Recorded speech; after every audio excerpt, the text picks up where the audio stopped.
Traveling has never been this simple in the Gambia. Oh yes, you don't need to visit the GTSC depot just to get a ticket. Just download the Yona wallet app today and enjoy hassle-free bookings. With Yona wallet, you can buy your GTSC bus ticket right from your phone, anytime, anywhere. From Kanifing to Dakar, Dakar to Banjul, or up-country routes like Kanifing to Basse and Basse to Banjul, Yona wallet has you covered. No queues, no stress. Just safe, fast, and convenient ticketing at your fingertips. Choose comfort. Choose convenience. Choose GTSC with Yona wallet. Yona wallet. Your money, your way. GTSC. Moving the nation forward. For more information, please call 1124 or 221-1668.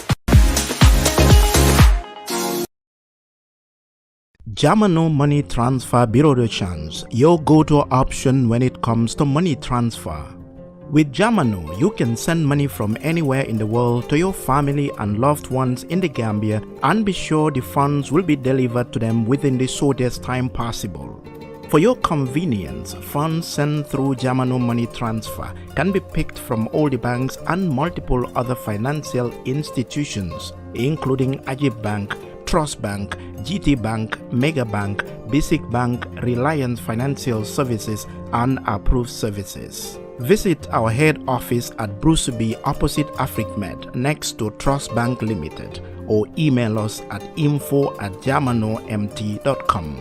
You can as well call us on 310-3050 or 310-3051 or yet still 733-0688. Our opening hours are 8 a.m. to 8 p.m. Monday to Saturday and 9 a.m. to 4 p.m. on Sunday. Jamano Money Transfer, your most trusted money transfer service where customer satisfaction is paramount. When you think of a simple, fast, and reliable money transfer, think Jamano Money Transfer.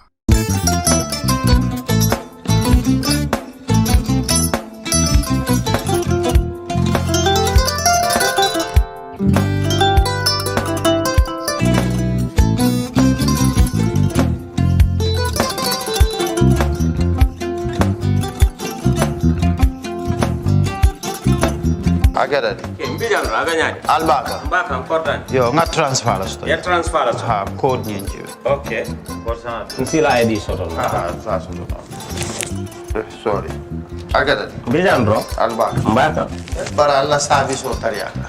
Mbale. Mo ki janna nun kunu bara tariya. Jannom Yona Forest de Bureau. Gambia tonkon na no mbali ya bere. Birim koyna fo kato. Bari si kodo kino kato ni fo bolong blabe to. 56 branches mola soto Gambia jang. Ha? Gambia kono anin Gambia bantala bankol. Nka kodo kiya bere to.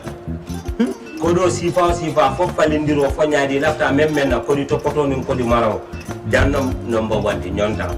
Andum fana nata anoda enterprise sotale. Wolam nyindi ko domorol fana kol fana be firale le dadi mani domorol ni fana beteat. Gambia dawda yalo ngam fa kendol sotale je.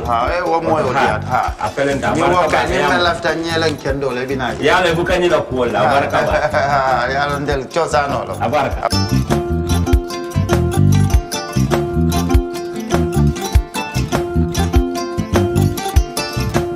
Ja Oil is Gambia's leading dealer when it comes to fuel and has made it a duty to satisfy our customers at all costs. Vehicle owners and drivers need not to worry about getting quality and affordable fuel anymore. That is the reason we have our branches spread all over the country for easy access. For good and clean fuel, the only place to go is Ja Oil. Your need for good and durable petrol, gasoline and kerosene has been covered by Ja Oil, so you need not to worry. Walk to any of our branches and get served to satisfaction. With Ja Oil, your satisfaction is our priority. That is why we have branches at your doorstep to make accessibility easy for you. With our professional and friendly staff, we can assure you satisfaction. To get the best fuel for your engines, the only place to go is Ja Oil. With Ja Oil, it's all enjoyment. That is why we are offering you low charges at our stations on the Coastal Road and Banjul. For more information, you can call 770-8080, 322-9070, 714-7273, or 387-1321. Ja Oil, the pride of the nation.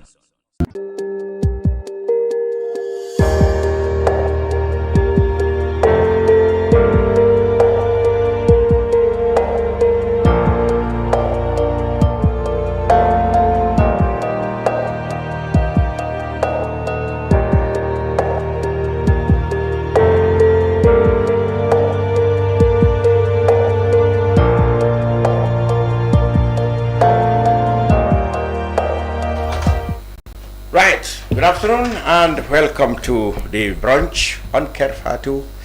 This is our weekly look at views and news that have made headlines in the last 7 days.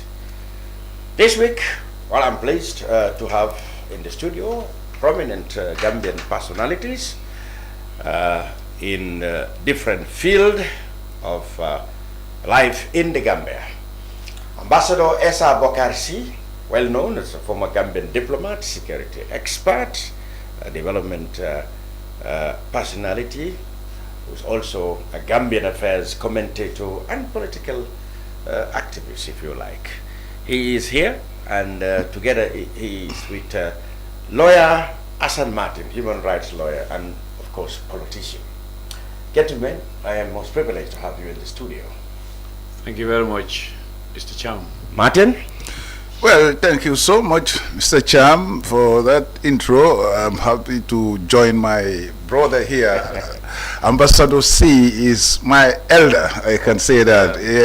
Also, is a mentor in our campaign that we all used to call the struggle. No doubt about that. He make his mark. Wow. We were all there, and then at the same time, yeah, we will get to that. But again, he was a guide to me.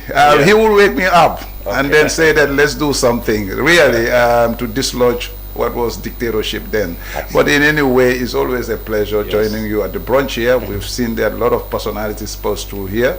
And Mr. Cham too, we're pleased with your good job. Thank you very much, gentlemen.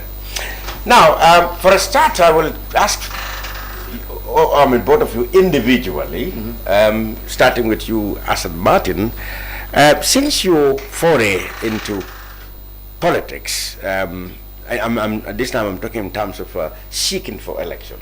You contested the mayor election of 2018, I believe? Yes, that's right. 2018? Yeah. On an independent ticket? Yes, sir. Good. And since then you've been active, in politics now. Are you now with any movement, or you still maintain your independent movement? Well, I'm in a movement kind of for one reason. We built, it was just a structure called NAC, which is National Alliance for Change. It was built basically for a purpose and for a reason being that we were trying to also be coordinators for a coalition, potential coalition 2026. This NAC was built almost a year and a half ago, almost now. The reason being that to bring parties, for instance, that was the reason for its business. But usually, my approach is I always like the independent approach. But in this, the Gambian dynamics, political dynamics, it's very complex now. So if I sit and say solely that I can call people to without a structure, probably it becomes very difficult. It becomes one-man thing, and I always like to work within a structure. So what happened was that I think it was now 2026. Back then in 2024 August, we came with this NAC structure. In fact, it involves the likes of Professor Mbalo. Today you see him with certain, some personalities, even the secretary. We were together. So I brought that idea. The reason being, we want a coalition come 2026. So some of these structures for us, maybe my brother Elder, they have to continue with their parties and movement. But some of us, we do it for a purpose. It's a tactical move. It's a tactical. So you were telling us that since 2 years ago, with the advent of this NAC, you and your colleagues had the concept that there has to be an opposition coalition, and work on that has to start at that time. Of course, Mr. Cham, let's look at it. Well, what brought this current regime? Let's accept Opposition coalition. opposition coalition in 2026. So it tells you that Gambian political dynamics, we can mostly solve our problems with a coalition. Mostly. This is what we have learned. That was the method we do, the formula, you all know. But now, we're coming now to 2026. The same dynamics is coming to play. You know, being that we don't, dispute about people saying that about parties, but with coalition, it makes things easy. Okay, so many other new groups have sprung up, or even older groups splitting into bits have also happened. How has this helped or hinder the progress towards achieving an opposition coalition? Well, quick one, we are trying to bring a sense of understanding. We understand. As I say, it's the same thing, the complexity of our politics today. You have group A, group B, all saying that they are coordinators, they are brokers to be building coalition. Remember the field, we all know that there may be 20 or more than 25 political parties, and we have more than 10 more movements in the current political fray. So now you will expect that at least some groups will come and say, we accept, it's a democracy. You know what I mean? They will come and say that they also want to be coordinators or coalition brokers. I can mention some of them, which we have Apex, you have PAC, and then you have also coalition system chain, and pending also you have the what they call the Team Gambia initiative. But these are players that are brokers for coalition, to build a coalition. Well, the relevant stakeholders are the parties themselves. So we are trying now today to say to the parties, come together in unison, and we have a common agenda, and the purpose is that to effect change come 2026 December. Good. So I think, to your point, I'm even appealing to some of these coordinating or the brokers to make sure we codify, if not codify, but let's consolidate the efforts that we are doing. Bring it together. We cannot be in different camps calling for to be brokers. Let's try to come together, harmonize what we have, and then definitely we may have a formidable coalition. We understand you are a participant or even central to the ongoing coalition talk. So we will talk about the approach being taken, even though we may not be much detail since the discussions are on. But we would like to know the approach being taken. So at that point, I cross over to Ambassador Essa Bokar Sey. Well, in the past, since you left after the OIC summit, where you were deputy executive director, or officer, if you want, CEO, you've been, what common man would say, making some political moves or political noise. So, and you've been involved also with Foward Gambia, a movement that have targeted development for different areas of the country. Politically, though, you are also very active. It's been said around that you are probably a presidential aspirant or leader of some of the many political movements we have. Okay. Where do you stand now politically? Thank you very much, Mr. Lamin Chow, my dear brother. Thank you. Thank you to my dearest brother here. What he said about me and him is absolutely true, as I know me A long time ago. 35 to 40 years. 40 years. When he was going to school. You must have been in the military and all school days. Yeah.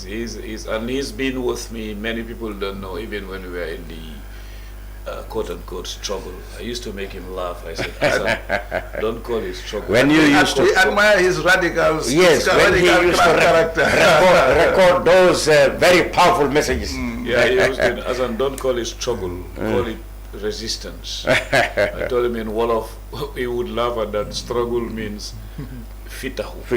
Okay. And resistance means wow. Fipu.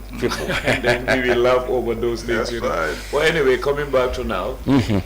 Well, like Mao Zedong said, I like quoting him. He said, politics is war without arms.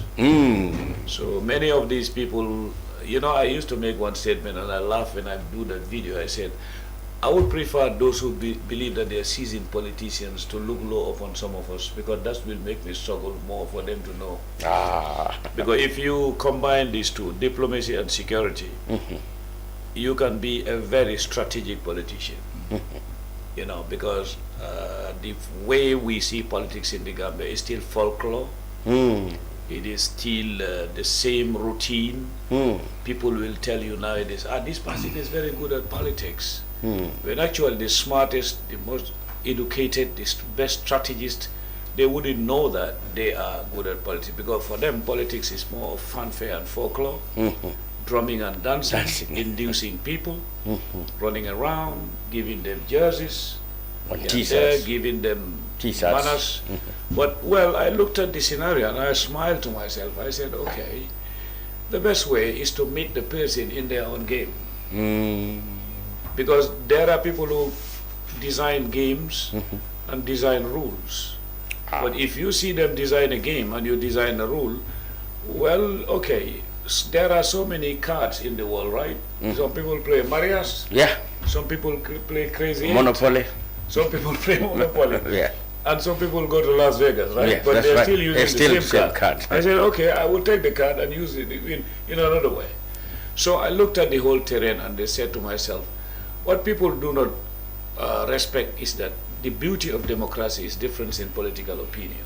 That's the beauty. That's a good point. Yeah. You mean the beauty of democracy is the divergence yes, of it's political exactly, opinion. I mean, that's I like the word, the divergence of political opinion. Because look at, even morally and I would say philosophically, look at the world.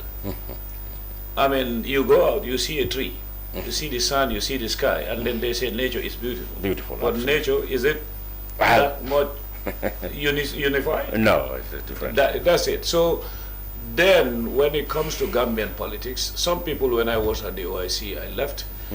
I went back to America. Well, alhamdulillah, I was given a good job, which I can still do, as a visiting instructor, university instructor. And then I said to myself, one day I was talking to somebody at home, I said, but coming back here all the time, taking these jobs, my brother also goes to United Kingdom all the time. He could have been there, I know. But I said, we should not continue trying to project ourselves as everything is good for us, so we don't care. That is very irresponsible, because is everything good for you? I mean, is it what is this? What is success in life? Is it collective or individual? For me, success is collective. Collective, absolutely. Have a beautiful house in America, have a Lincoln car, have everything.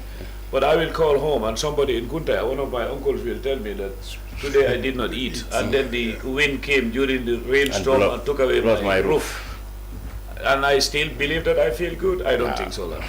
So I said, let me put myself in a macho way though, because I definitely, like one of my political mentors would always say it, Essa Bokar Sillah, he says, guard your tongues and do not be engaged in politics of name calling. Yes. So I derive other things from even Assan, my younger brother here, because there are things that we exchange, and he is humble enough to say that I am his mentor, but at a certain stage we have a lot of things in common, and then we exchange ideas strategically. He is a good strategist, don't see him that way. So, like, don't look at him, I would say, what I mean by don't just think that it's limited to what he's saying. So I said to myself, bringing all these forces together is what I should do. Okay, what motivated me more may be somehow strange to you, but what motivated me is the position I took during my friend's time. Yahya Abdul Aziz Jumos Jungkung Jame, I still call him a friend. What? Controversial now? That will sound like... No, I'm not controversial. Even go back to my videos. He goes strong. If you go on my videos, you will hear me say that. I've said it over and over. Even when it was heated, I said, it's the first person who made me an ambassador in life. If I do not spare him, let nobody spare you. I see. Yeah. I have never had him also declare openly that I'm his enemy. Because we were friends at depot, but that doesn't mean that I'll not tell him the truth, isn't it? So if I see that what he was being indexed for, accused of, I am part of those people who were in the forefront, and I see something similar to that, in terms of, we are all seeing, the news is out there, some people are even right now in court, I mean, being taken to court for embezzlement of 2 point I don't know what million. whatever. So I said, okay, if it is about embezzlement, if it is about corruption, it's about all that, is Yaya's graph higher? I don't think so. All the reports we are seeing. It's not made by Essa Bokar Sey. And I would advise some people who work for the government, never just see yourself as a cosmetic mercenary that will sit there and then just listen to people say, and you just repel it with whatever verbose ways you can do it. No, listen to the facts. When Lamin criticizes you, don't repel the criticism. Don't say he is staining us, he doesn't like us, he's an opposition party, he doesn't like the leader. No, don't say that. You need to understand what are the facts, what is affecting, because like an old Fulani old man would say, he said, any good shirt you see was cut by a scissor and then needles penetrated it. Absolutely. You have to accept facts, because journalism, like one president said in America, he would rather be in a country without a government than a country without journalists. Okay? Yeah. So all that is combined. That is all about criticism. So I said to myself, instead of sitting out there, like Assan has just said it, like I learned from him too, instead of just sitting there and say, I'm an independent, whatever, he is part of a process, because the whole thing is people's process product, PPP. If you don't want to belong to the cycle, and you don't want to go by what the dictates of the pyramids of priorities for national interest, then I think you are announcing patriotism, but you are not consuming it. Good. So now you have now outlined your concept of not wanting to be self-contented and leave the rest of the people to rot. No. But you make yourself available to bring a solution to their issues. Yeah. All right. We'll see. That is the a little way around the main topic. You've now entered full-flung into politics. Yeah, sure. Okay. Are you, and you are part of the ongoing talks to get the coalition together? Absolutely. Okay. How far are those talks going? Well, you know, they have a proverb in Wolof when they say "Tunguno de teungai natal," so Assan is around. No, they said even a dwarf is present. Yes. You don't have to take a picture. So you know, I'll say a little bit of it, but actually the people I saw in the coalition talks, to be honest with you, Assan did not begin today with me. For the Gambians to know. Him and I, we began talking about this coalition process even when he came back running for that mayoral election. It has always been his drum. Maybe the drum, he will drum it a little bit and keep it, but this time I said Assan is drumming it every day. He is not stopping, but it's been in him. So from there, that's a projected plan. Because what we said was, we were never convinced that the coalition, because in fact I'll tease some of them. If you interview some people within the system or the government or other people, they say collusion. Yeah, that's right. Even the big man will say collusion. I said that's where you jinxed us. Yeah, that's because good. the word collusion and coalition are different. Collusion definitely means conspire. Some people are saying collusion. They don't. So we choose to you that in terms of pronunciation, in terms of understanding, instead of consuming the verbs and the nouns and the lexes and structures of what it means, they do not even understand. Now people with trouble may just relieve themselves by just saying alliance, opposition alliance. Exactly. That's it. Which is even better, in a way, but different. But I would even prefer alliance to somebody calling it collusion. You know? So the reason why I'm bringing that, if I hear people speak, I said, that itself, if you speak to any foreign expert, you would know you don't know what you are saying. If Assan was to, that could happen. And it happens to even people who are definitely in the end of it, they don't know the difference between coalition and collusion. Like it's a simple case of grammar. Exactly. When Assan, let's say example, you and him, you form a committee here and then we are invited to Dakar. and then we invite some expert that we believe that we want to sell the story, and somebody will come and tell that person collusion. Yeah, that's right. It's a simple case of grammatical. You don't even understand what you're talking talking that's about. right. So that is where we should be careful of. It's not like I'm trying to demean people. I know, it's a grammatical. Yeah, let people even begin to understand collusion and coalition. Words. Yeah. You don't understand the words. You cannot knit them as thread to get a cloth out. Yeah. So this is why I said to myself, like, exactly as you said, we should understand that the process here is national. It's not personal. Exactly. As long as Gambians are not ready to draw the line or to understand the buffer zone where you should see the difference between what is national and personal, we'll have a serious problem. Okay. Some people will just let me finish here. Some people will, because they are like that, they would always say, all the politicians are the same. All of them are the same. They will just talk, they will just promise you. And I want to tell those people that judge yourself, but you cannot judge others. Okay, this is the brunch on Kerr Fatou live. I'm here with two gentlemen, Essa Bokar Sey, ambassador, security expert, development initiator, and of course political activist, and Alhaji Martin, Assan Martin, human rights lawyer and politician. Assan, Yes, sir. who is talking to who in this coalition talks? Who is talking to you? Well, to say this to most of these Gambians watching and listening, virtually, if not almost all the opposition leaders, if not the main stakeholders, are in these talks. That Almost, you are saying almost everybody in the opposition, every group. Except MPP, if I may say. Of course. I know, I'm just we are talking about opposition. We don't welcome them there. Anyway, but I'm trying to say here. But who knows, they maybe they are incognito. As on espionage. A lot of intel experts, like my brother used to say here. Okay. You know, when we were in the campaign back then, he used to tell us something. It's about security mind. We are very aware of most of these things can happen.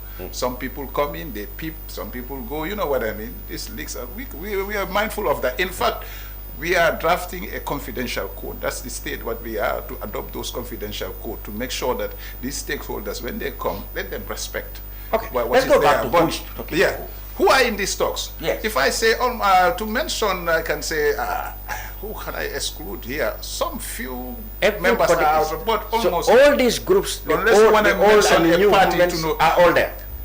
Unless you mention, if I want to mention the parties here, mention who can I say?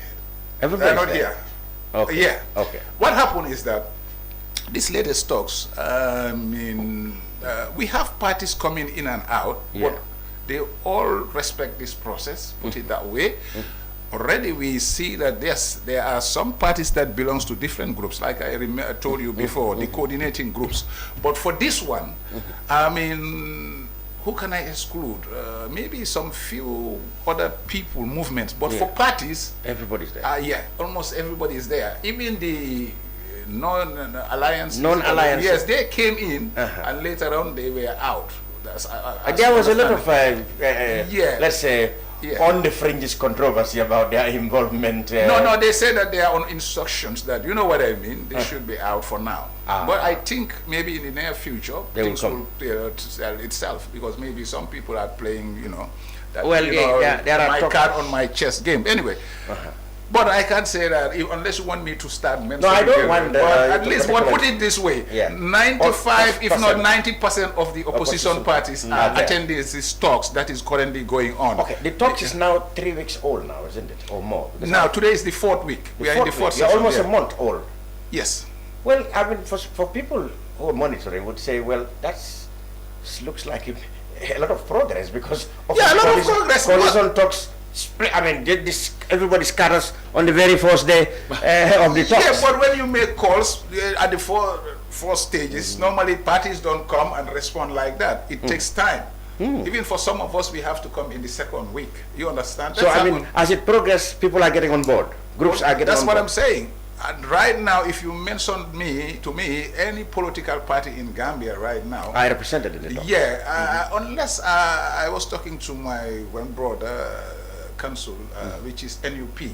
I think they came in the first day. Some of, as I say, there were past 2 sessions that I did not attend. Yeah. Probably they were there. Yeah, and then of course, as you said, you had NAC. Yes. Recently I had NUP and GANU and another guy in a smaller group called Narif. No, what if? What if?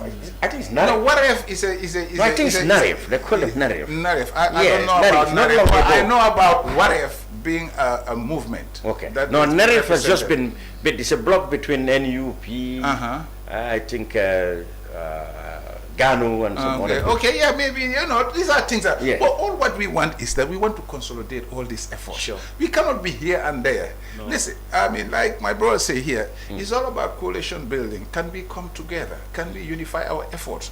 Can we see the country first, like you just say? Let's harmonize here.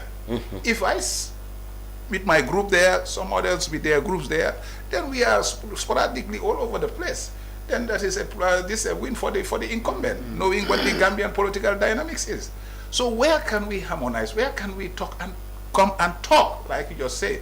It's about talking, and then it's also about coalition building. Right now, the stages we are trying to build these frameworks, the unity framework, the coalition frameworks, and then later we will build the coalition manifesto, then we will go into these leadership issues. So there is an activity plan going on within this. We welcome everybody. You see, coalition building, you have to have open arms. At the same time, you have to reach out. Sometimes some people, let's say, they will not come, but you have to go to that length, tell them that this is about unity, this is about something that benefits the country. So in essence, we are on the right track right now. I can tell you that the talks are going smoothly, they are positive. Really, we are very hopeful, definitely, that coalition will, come into play. A formidable force, if we not, a formidable force or coalition will have it. Ambassador, you are a well-known diplomat, and as I say, it is fortunate now we're having straight shooters in our politics. So Gambians most definitely. So he is one of those people who, how he says, that's how he says. Okay. How difficult do you think negotiating a concerted and united opposition front would be this time around?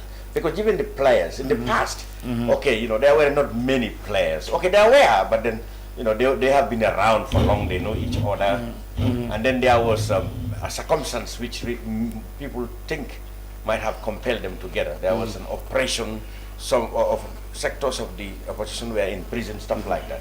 So the circumstance may be different this time around. How hard do you think this one will be? Thank you very much, Lamin.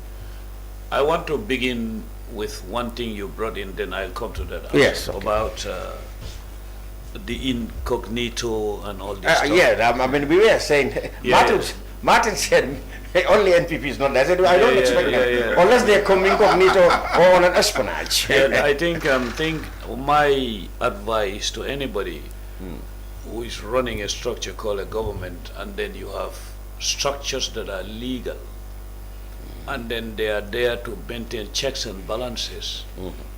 Be careful of advisors who will give you the advice of trying to enter into a spy game when you do not understand the culture. Are you bringing the Watergate? That molded, and the culture that molded 007 and others. Because if you start that, you may end up regretting it, because that would be... Are you warning that if NPP send espionage teams... I'm not saying... I wouldn't they will be on cover. They are covered. I wouldn't be mentioned NPP, because for me, it's like I always say to people, for me, NPP is Gambia. I am Gambia, Assan is Gambia. If it is only about Gambia, we should not see animosity and spy game. Yes, that's what I'm saying. Whether it is them or any other government that will come into place tomorrow, let us understand that when it's national interest and is legal, is democratic, there is no need for the invisible structure to be weaponized. I see. He understands what I'm saying. Weaponizing the invisible structure Well, be careful of doing that, because if you are doing that and you think that everybody else is an amateur, then you may end up counterbalancing things on yourself. Okay. And it may not be the best game, because this is politics. This is not a spy game. Okay, I understand that some people will say that you can come incognito not to spy. You can also come incognito to learn. Those things happen. You can go there and learn. And then when it comes to and in fact, incognito that is genuine, that is honest, that is objective. Intelligence gathering is very good, because that's what I would encourage leadership to do, rather than framing, rather than just coming back with hearsay and innuendo and call that intelligence. Because when you say intelligence, information is the field. Assan, I don't want to expose him, but he's been in that for years too. That's how we connect. Now, information is the field. Intelligence is when you mine and get gold, iron ore, and petrol. Okay. Here in the Gambia, you hear most of the people here, they say, my intel, my intel. I laugh. I said, wow. It's like we should be called GIA now instead of Gambia. We should be called Gambia Intelligence Agency, because everybody is saying intel. They don't even understand what intel. So this doesn't call for that, because somebody who is not hiding, who is not doing anything subversive, who is very, who is doing legal stuff, come there incognito, fine, to observe, to learn. In fact, if I were them, if we would reject it, fine, but you can openly come and say, okay, can we send observers? Yeah, that's decent. Okay. But now let's come to how difficult it is. Not my experience today. Before I arrived, engagements have been with Assan. We have been communicating. Park is there, and now we have this main umbrella, the team something. You know.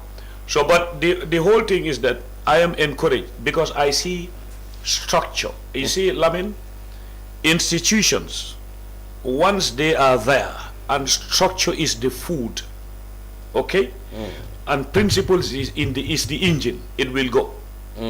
I have got documents. I have seen documents to sign. I have seen structured things based on principle. It's very serious. I compared these documents I'm receiving from the team, Assan and others, with all the talks in Senegal, in Botswana, in other parts of the world, and I see that this is very serious. Oh, really? I have myself championed it. I read a statement that I sent to them, and I promise you this, Assan. Lamin, it's the same thing. Anyway. I promise you this. I, for one, I am not into this as a lone wolf walker, because it would be very irresponsible for me to come and think that I'm the most qualified person to be the president and nobody else is qualified. And I would advise anybody else not to think like that. Let us all be within consensus. Okay, because, the issue is not, for me, my problem is not the incumbent. My problem is not the incumbent, because look, I have already defied that. I told people, they told me, don't go to Birkama, you have seen my meetings. Don't go to Basse. I went to the Sendika and met. And I think some people are from Basse who are in the government. Absolutely. Okay, they told me, don't go to Diabuga. I went. I was received like a king. So I told people that you have to demystify these things. But now it's not about the incumbency. It's not about the supporters of the incumbency. For me, the target is this. Let us salvage the country, and then we start, even if the current government is to see reason, not emotion. A person like me, I would never want to see all our former presidents live outside. Sometimes coalitions, you may think they are threats, when actually they are good for you, the leader. Okay, because there will be structures put in place, because the way we are discussing, none of those people is emotionally charged and vindictive. No, I am not part of it. I know Assan is not part of it. So when you see the country, that's we go by law, we go by justice, now and after, because that is the problem we are facing now. Because every one of us was pointing at the Ajame. You see certain things they were being accused of being repeated. And we will come to, I'm sure you will come to policing. Exactly, policing. You did talk about the demonstrations and all this stuff. We'll come to that. You see, so my mantra is this. Let the leadership now understand that this is Gambia. Let the opposition also understand this is Gambia. It's neither of us. Any other party that plays with the interests of the Gambia, you should be held accountable, not always to be dragged to court or you are out of the presidency, you should be invited for no. What I'm saying is that why do we have commissions of inquiry all the time when we change governments? Because people do not respect the Constitution. They don't respect the Constitution. If you respect the Constitution and you respect the codes of conduct, there would be nobody would change. You respect auditing. Yeah. Who will take you there? Nobody will take you. So for me, that is what I'm trying to say. For us to unite, yes, there is a possibility. Especially today, what I have seen there is serious professional discussions. Okay. People are there like Dr. Lamin Mane, the GDC representative, Assan himself, and the team there, the Professor Mbalo. I like the way he's conducting it. They are not paternalistic. They respect people, they listen to you, they give you the floor, you speak up, and there is a secretary, they write the notes, and then we keep them. So this is really structured. So and I will sell it. I will sell it. You will sell the idea. If I go back to the United States, I will make sure that I will go and sell this to the State Department. I'll make sure that I sell it to Paris because I have the contracts. I will call people. I'm not bluffing. In Elysee, I was in Paris last year. I know Foch and others. I seriously promise that I will sell this. But then the people, it's a rescue mission. One might say that might be a little premature. Let's see how far it will progress.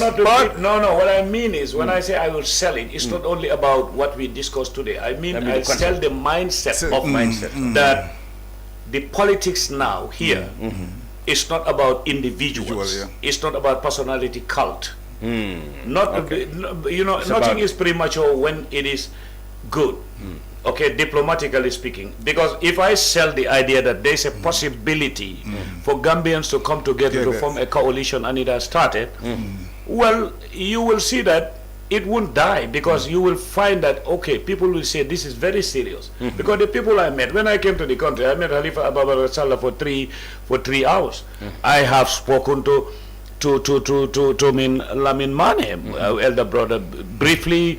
The organizing secretary of UDP came to my house. These are humble people. UMC, Talib Bensouda came to my house. These are humble people. The others, I'm not saying they are not humble. I'm yet to meet them. In culture also, there are people that you do not expect for them to come to your house. Yeah, you go to them. But the fact that a delegation or an individual, even if it was the driver that came from UDP, for me it is the head. I told Saho that even if he were to be humble, I'm just giving an example. Uncle was say, "Afo esa mina bafla ko akanang halaki." Let him akanang halaki because let him not do that. I have to come to his house. Akanang take a halaki because that's a cultural thing. That's discipline. Exactly. I went to Khalifa. If Khalifa had to because I know these people are humble, they want to see unity. Okay? So yeah, I mean, you mentioned something that's quite interesting. And I think I must put that to Assan Martin since he started it. You said almost everybody who matters in the opposition are there.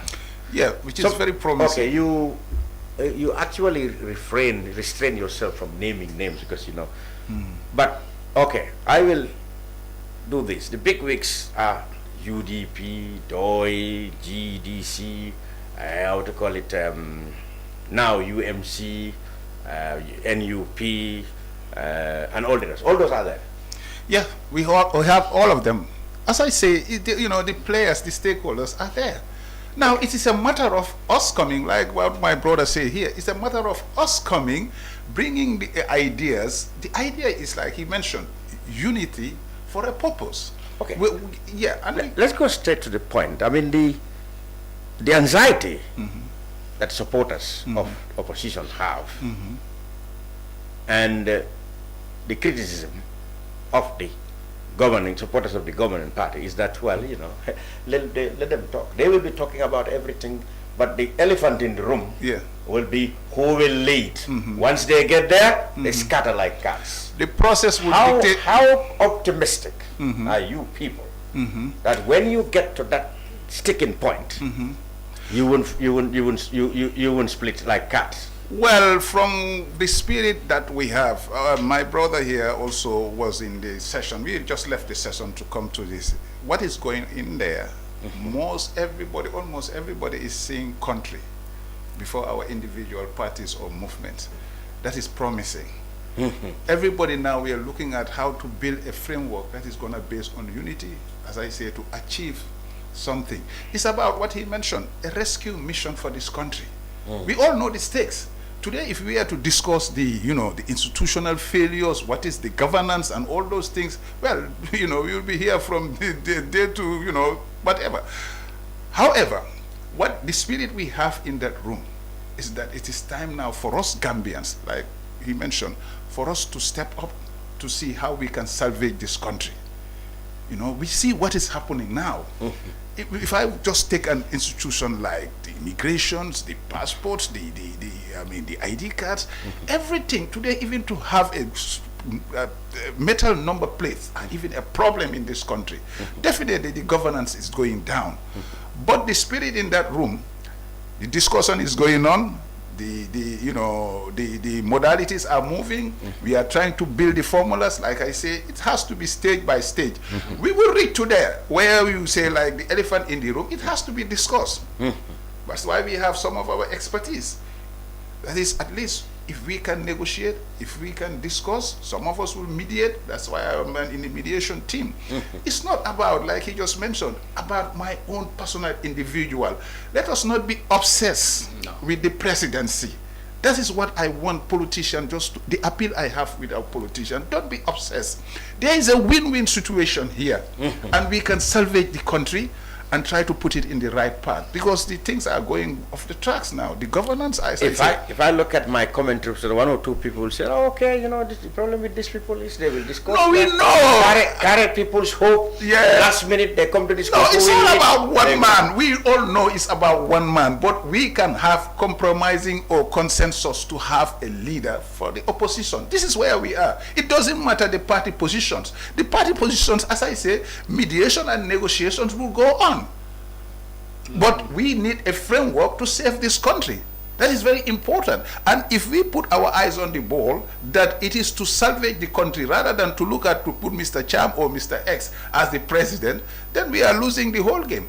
The thing is that let's try to have consensus. Let's try to come together, build that spirit of we are now coming to be rescuers. Because at the end of the day, we can stay split. But as I say, that words of those are propaganda from the other side. That they will always say that, look, they will be there, but they will always. That is their dream. Do you know the dream of this current incumbent? Is that for them not to have coalition? Naturally, that's what they would wish. That's but even genuine. Well, we on the other side. But even genuine supporters of the position are still anxious that when it gets to that point, all hope should be dashed. Well, let them cool and stay calm.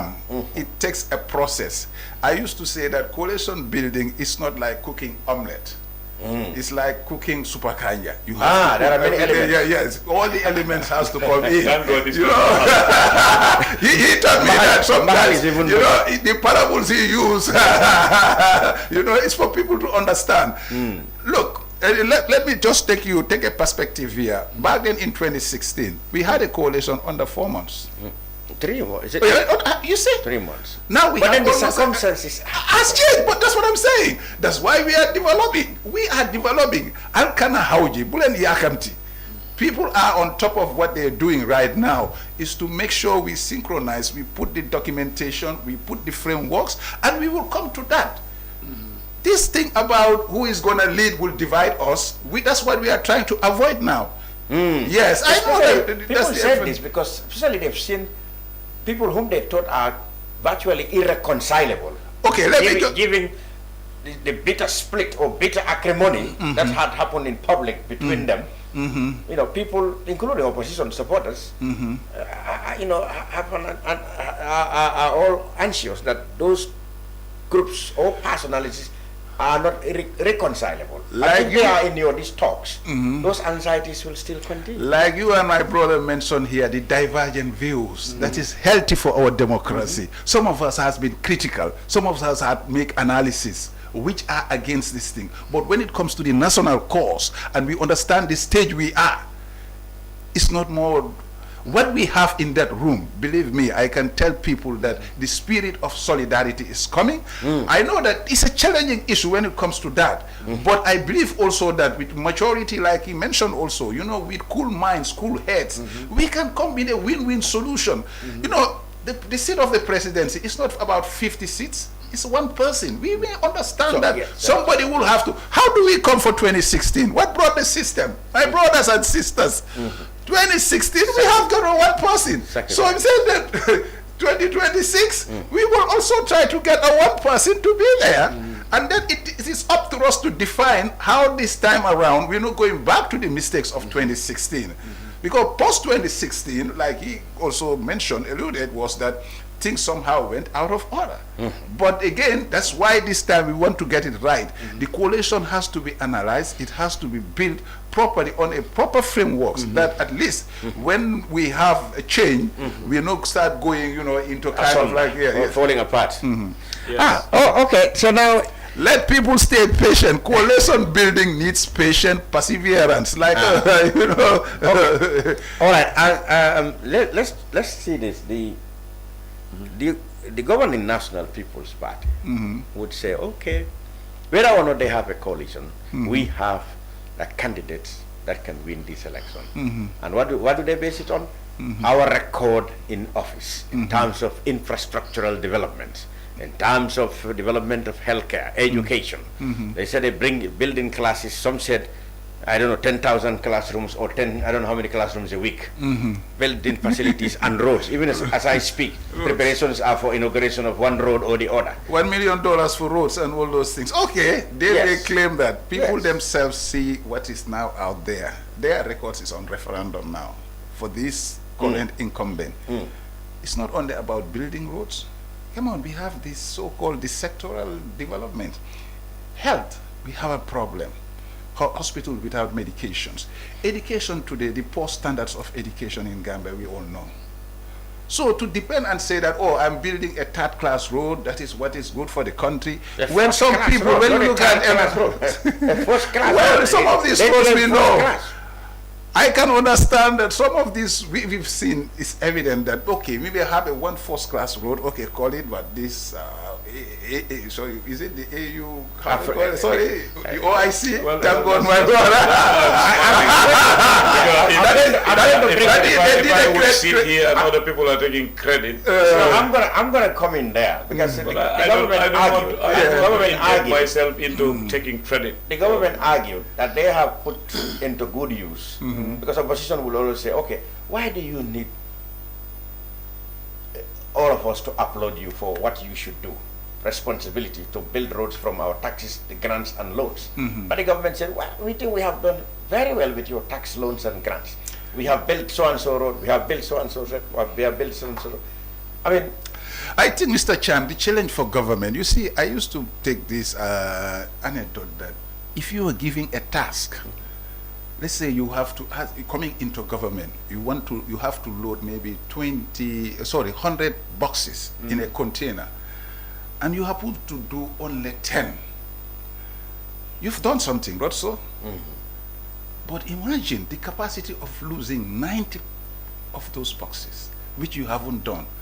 So weigh yourself whether you have done a good job. This is where we have a lot of sectors. The agriculture farmers are struggling. Look at today, transportation, and now they are bringing all these laws, trying to stifle the media. You know, it's a lot of mess out there. As I just mentioned, you cannot get your ID card. Today people pay, you know, only receipts. In what country are we? You go and pay for your ID card, a driver's license, you're giving a receipt. Are we a serious government? Let's face it. Look at people's constitutional right. People want to assembly. And before you came into power, they were saying, oh, we will repeal the public order. I mean, all these things. Look, it's true. We know that government can claim anything. But the reality, you people are living and suffering. The hardship that you people, especially those in the diaspora, every day trying to feed some of these people, you know, we know what it is. You know, the reality is out there. It's for people. Look. We here are trying to do our best as individuals to engage people to make sure we have a uniform force to go and effect change. If you can support that cause, fine. But if you want to live on a hardship, and your life's been ruined by poor policies that we have seen, well, it's up to you, the Gambians. Okay. The time has come. You only have 5 or 6 months to go. I'm making this appeal. Assan Martin already on the coalition platform campaigning. I thank God. Yeah, I mean, you're very optimistic. Essa, on what account, by way of score, would you gauge the performance of the Barrow administration as we go into election? Which areas do you have problems with? Well, I just wanted to talk to the Gambians. You're saying that they're saying they will just talk, but they will end up when the elephant in the room. If I could talk that. Yeah, that's right, elephant in the room. The purpose why people respect icons, make reference to icons in any country in the world, is because they expect guidance from icons, whether they are alive or dead. Now let's go back to leadership here. Yes. We have a leader in the Gambia here, before I quote leaders outside, Sadauda Kairaba Jawara, who used to say that Jojo is better than war. Sadauda used to say that. Let's talk. Isn't it? So if you don't use your jaws, yes, it's always better than the other thing you want to choose, though, because negotiation come. Now, countries like Britain, United Kingdom, many of us want to take the back way, like our kids, because they believe that's El Dorado, isn't it? Well, in fact, I'm coming to not that. to cut you, we have a migration specialist, somebody who wrote a thesis on migration, a Gambian diplomat, Facuru Sillah, yeah, now in the later part of the program. Now let's come back to that. Okay. Now there is a leader who said these things. Today that country has developed, and our people are struggling to get visas to go there. And listen to what he said, Winston Churchill. He said, I'm talking to the Gambians who are pessimistic. You see, pessimism is toxic. If you encourage it, it becomes a virus in your system. Some people are very good at saying, oh, this would not happen, and you will hear the they and us syndrome. When it comes to service to republic, there is nothing like they and us. It's only us. Okay, Winston Churchill said, pessimists do not see an opportunity in any challenge. I'm not quoting his words directly. But the optimist, they see opportunities in every challenge. I see. Gambians have to understand that you cannot develop a country by having your phone, by having your laptop, and be a flea on the internet, or anybody who talks you start rectifying them, criticizing them, and then being pessimistic. No, that doesn't develop a country. Okay. You see, if people are trying their best, motivate them, because you have seen that happen in America. You have seen it in other parts of the world. De Gaulle could have been discouraged. He was not discouraged, even though it affected us as Africans. But he fought to free France during times that it was very difficult. Yeah. Okay, so this is why I want to tell some Gambians that this issue of they are just talking, that's why earlier on I said, Issa, I will never swear out of jokes or anything, even not to swear, I won't swear, but the thing is, let people understand that this is not a they and us. This doesn't belong to Assan Martin. It doesn't belong to Lamin Cham. Neither does it belong to this young man. Those people who are talking about it, what are they doing? Let them ask themselves that question. Because this is not Issa's job only. It's my job. That's why I always run around and not to tell people, when I talk to people, I tell them, I don't like this prayer. Linga ut yalna la ko yalla me utuma dara. Dara la utut. Ibe me nyini ka alama ala di la mam fe nyini. Ko darta ta ko. No, you know why I say that? I am mangi ut dara why ñun ñoy ut. Why do man personally. That's what I mean. Because that prayer, you hear it when you are in the political field. They tell you, now they don't say that. Now they believe me. When I come, they laugh. They pray and say, because that's a secret in the prayer. Because you know why? Wow, you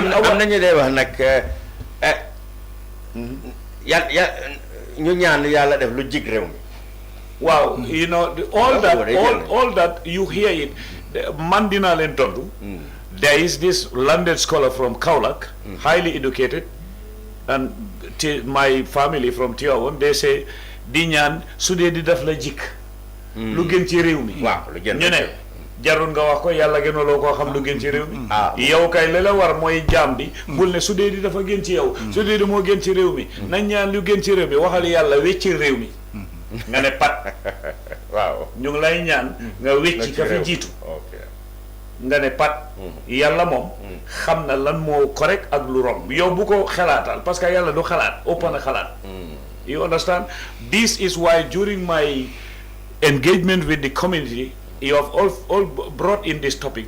I use the ayahs and meet them. The people who are misleading the society, it's good that you brought it in here. They mislead the society by using those kind of prayers, by using those kind of ayats, and they don't understand the ayats. Those are the people I will be meeting in the field because we have to stop them. They are misusing religion. They are misquoting religion. They are misquoting the Quran. Sometimes it's out of ignorance and deliberately. We have to talk to those kind of people. Exactly. Because that cannot continue. Okay. Yeah. Good.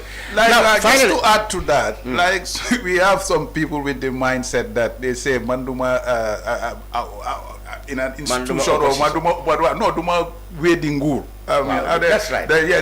These are notions that we have to change. That's why we are here, engaging the public. You see, it's about the mindset. How can we fix our country when we have some of these notions? Yala base at all. Correct. Yes, Allah says that probably Mr. Cham would be there. Now, if Mr. Cham is government, so we should just go and sleep and say that, hey, Allah choose not correct. So we cannot hold him to account. We don't want transparent from his government. He can do anything he wants. And we, like he mentioned, we all have brains and Allah made us. Look, it's all about engagement, what is good. Somebody would govern. Yes, it's going to be an individual, not an animal for us. Definitely, we have to hold you to account in terms of the governance that we have. You see, I learned one thing when we were in that campaign. You know, leadership is about, it's not about ownership, it's about stewardship. Correct. Once you are there, and it's about trusteeship. People give you something, you don't own it. And listen, let me say this, Mr. Cham. This time around, we're not going to give any, for instance, if the coalition, you know, materializes as we wish, we're not going to give anybody this thing, a presidency on a silver platter. We're not going to watch you to come and say that, man, my boom, the boomy, So you understand, do things. No. There are mechanisms already we are trying to outline to guide you. You have to deal with people that you have been in the warfield with. Not we all be in the warfield. The last part you come and you just go and say that, well, I will forget them. We have seen things that has happened here. People who were not in the warfield with you, all of a sudden, they came and then, you know, not about that hijack. That's the APRC people. You can say anything. I think when I come, sorry, Labin, to support what Assan was saying, you see, people need to understand one thing in this country. And it's painful to see citizens sit as if the country belongs to the opposition, it belongs to the government, the tug of war, they are the grass to suffer. No, they are the hirers. Exactly.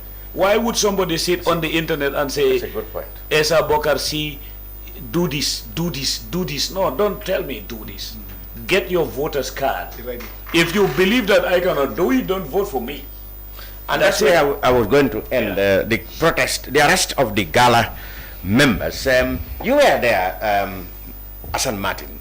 We understood that nearly 14 members of that protest group gala were arrested yesterday when they went to Westfield, reportedly to mark a 1-year anniversary of the formation of the group. We know, of course, the group have been involved in staging protests in areas they think are human rights abuses or abrogation of rights or perhaps accountability issues.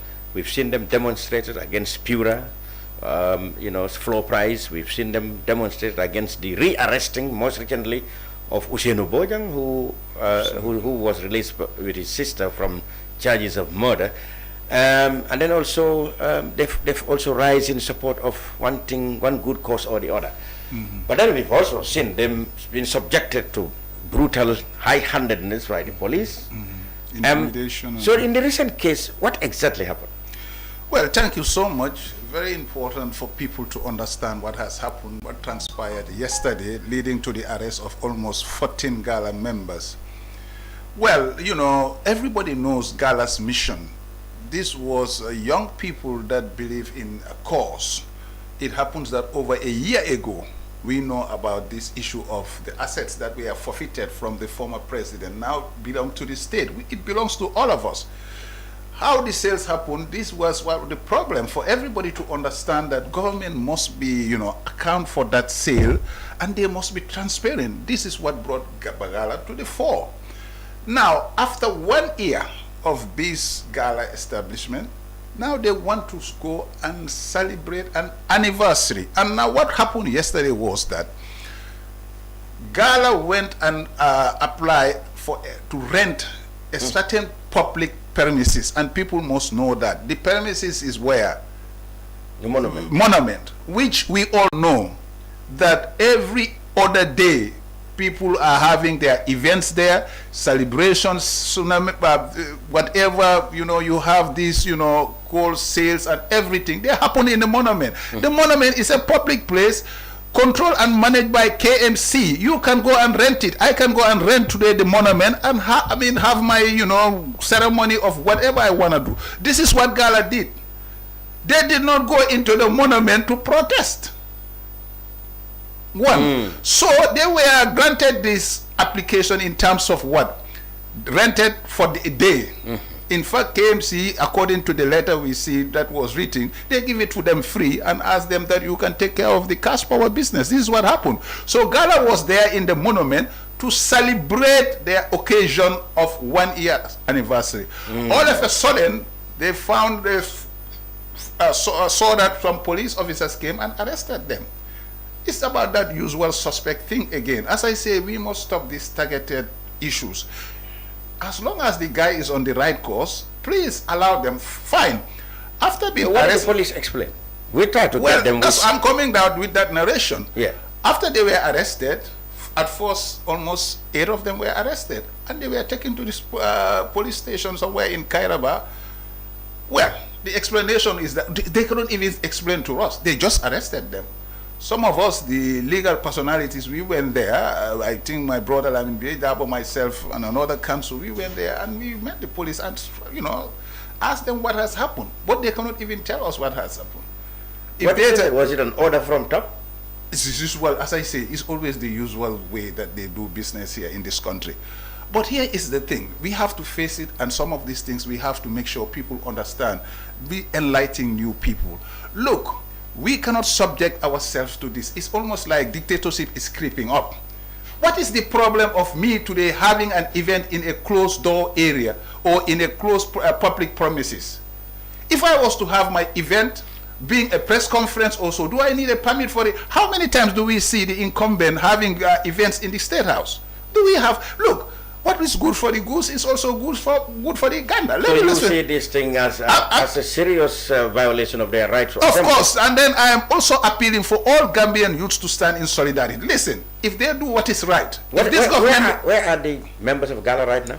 They're still being arrested. As we speak, they are in yes, detention. yeah, I'll give you details as far as I'm concerned. Yeah. Well, let me come to the point itself for the reason why they are arrested and why it is unjust or unlawful for them to be arrested. Because what happened is that they came to that confinement, they were to celebrate, even if they are there to discuss and talk about their anniversary, discuss about Gala and so on. Is that a harm to this country? My God, it's a plus. And then the people must understand the Gala principle. You see, even some of the pop people out there in the public, they might say, Gala people are like this, like that. No. Understand the cause. Understand the mission. The mission of Gala is they want to see good governance that is based on accountability and transparency, but on the assets of Jammeh. It's simple. Look, today we get the information. Look, when these sales assets took place, at the first audit office report in, I think, 2019 or 2020, it was stated that almost 700 million was the sale of Jammeh assets. $700 million. It went to 1 billion. Now it went to 1 billion. After the special committee has come up with their report. Now, where is this 1 billion? Can people explain to me, where did they put this 1 billion? Even is it consolidated fund? Even the Victims Reparations Act, which call for some of those funds to be put for reparations, they have not been reparated after 1 billion have been spent? Well, Gambians can answer this. You see, this is why he was saying, Allah give us that brain to think. If you have a president that says that, like they say, we all wake up and go, those days are over. You know that, what is not right is not right. Back to it. So after when they were arrested, for no good reason, they were taken to the police station. We went there and then approached the police and discussed. We understand when somebody is arrested, suspect is a suspect. We know the 72-hour rule. But let's stop this issue of tactics of intimidation, targeted use also. We know the time that we are, and this government needs to be careful. And let me just this thing. Look, we don't have any personal qualm, like you just say. Definitely, I learned a lot from his interview. It's not about the person, it's about the character of the government or the person, how they behave with people. It's very important for Gambians to know. We are not here to castigate Barrow. You are not. If he does something wrong, which is not, contravenes governance also, which is abuse of office or any other thing, we are out here to call him out. Were they supposed to have applied for permit, as the police would say, no, according to the Public shouldn't. Order Act? If they were to use loud hailers and stuff like that. As a legal person and other legal person, we have our constitution, Mr. Cham. The constitution, section 4, is the supreme law of this land. In the constitution, there are provisions and sections, and these are the parent law. Under section 25 of the Gambian constitution, 25D, is clear. Right to freedom of assembly, and it added that even to demonstrate without arms. Everybody read that. Section 25D. It says that you have a right to freedom of assembly and to demonstrate without arms. Subject to some restrictions, but not entirely. Those restrictions are conditions brought by what? The Public Order Act. Let people understand this. The Public Order Act, Section 5, comes to say that if you are on a peaceful assembly anywhere, look, we assemble everywhere. It's a peaceful assembly. Absolutely. You and I know when we used to assembly in school. We all learned the first even take assembly. Assembly is assembly. You are not there to harm anybody. You are not there to disturb anybody. Please, let this government take heed. I think President Barrow, they are misleading you on this. And I challenge all those legal guys in this government. Please, give a good advice. Let me land here, please. It's very important because we touched this issue. Quick one. People should assembly, and we cannot compromise on this freedom. And I will tell the youths again, do not compromise on this freedom. It's not about me or X or Y. It's about your future. The constitution needs to be defended. The parent law is the section 25 of our constitution, like I told you. Freedom of assembly, to the point that it says that you can even demonstrate without arms. First. Second, the Public Order Act, people must understand this. It's the subsidiary legislation. You know, when we have football, substitute. First, first 11, the first 11. Yes. So, sub-senior that talks you soon. You might not need them. Exactly. So, you see, but if you don't have your first 11, how are you going to play? Now, this is where now the substitutes comes in. But now, it's a misleading thing. So let me see. You see how we talk this. This thing has to be resolved once and for all. People have been arrested. So according to you, they are currently in illegal detention. Definitely. And I will tell the Gambian youths, believe me, I will tell the Gambian youths, do not compromise on this. This is not about gala. It's about somebody. Now, let's say if somebody wants to go for a press conference or an event, do you have to go and get a permit? Well, I think they were even arrested on an. And let me explain this. Section 5 of the Public Order Act, which we almost say that some of us say that it should be amended. It explains. Let me give you what it explains. It has only, it's a provisional conditions. It has only 2 conditions that it lays to control it. Mr. Cham, if I was to go for an assembly where I want to use a public loudspeaker or a PA system, definitely I have to go and get a permit from the police. Were they not with PA system yesterday?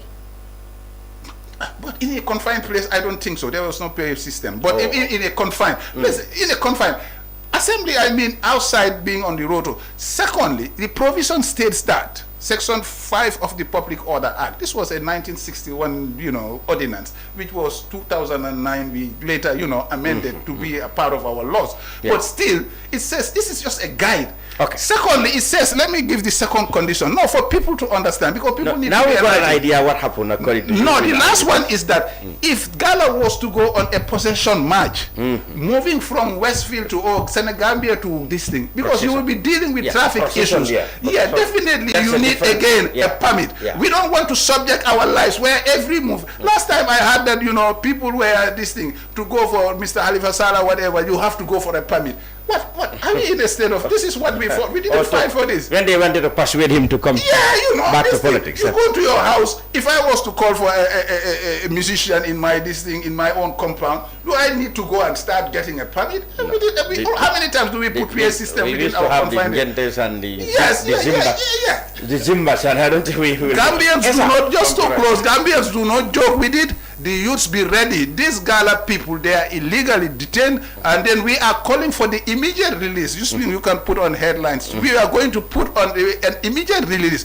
If the police continue with these tactics of intimidation or targeted, definitely we will tell youths to be on their on alert. Because it's not done. Because let's face it, some of us are getting tired and fed up of this. I've seen it. First, you mentioned it. The Gala protests is how they come. How can people go and sit? Now, in Gambia, a sit-down strike is a problem for government. Let me say, ferries were not good. They went for a sit-down strike. You heard of that case? A sit-down strike. I don't want to work in the factory. Should I be arrested on that? I cannot tulum. This government, even Tulumola, and they are playing with your rights. We will not allow dictatorship to creep back into this country. Thank you. Thank you for that. Essa Bokar, what do you think of the latest arrest of the Gala members? Well, thank you. Did they break any law? I'm listening to. I wouldn't go into breaking or not breaking until the courts reach. That is his expertise. But what I want to say to the government is this: you see, and I'll bring in some institutions. The easiest way to escape responsibility is to drag in brutality where you are expected to use communication. Okay? Let's hear that again. You said the easiest way to get away with responsibility sometimes, if you just want to safeguard your job, is to invoke brutality where you should not invoke it. Because that's what you will try to show to the leadership, that I am macho, I am Arnold Schwarzenegger, the Terminator, when you are not. Because we do not need Arnold here. The person we need here is the negotiator. We need Henry Kissinger. Okay? So that is it. So between, Public Order Act and the public opinion, psyche of society, okay? And also public confidence.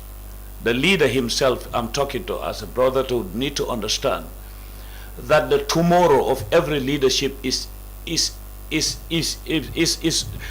will never fail. The tomorrow of any leadership. The tomorrow will always come. The future will always come. The today of a leadership is there where you will make the tomorrow of your leadership. Meaning accountability will always come. Exactly, because we have to be careful of that. So now when it comes to the police, I have always spoken to some of my brothers and sisters out there that Public Order Act should always be a twin of public order management.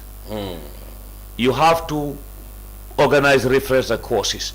You can be a friend of the society. You can reduce all these demonstrations. You can reduce all this repulsive nature of people when you actually come into the scenario with the mindset of public order management. You cannot do public order management by being brutal.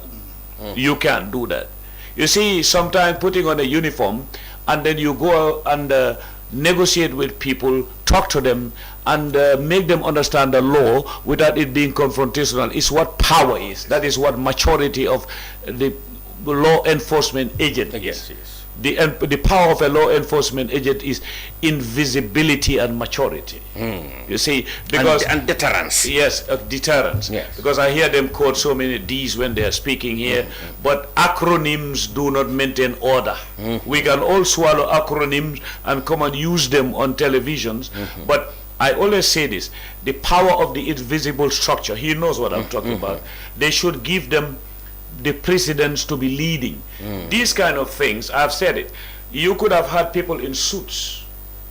You know, because when they have to know that public order management, though, you cannot do it if you don't know how to test the pulse of society and the mood of society.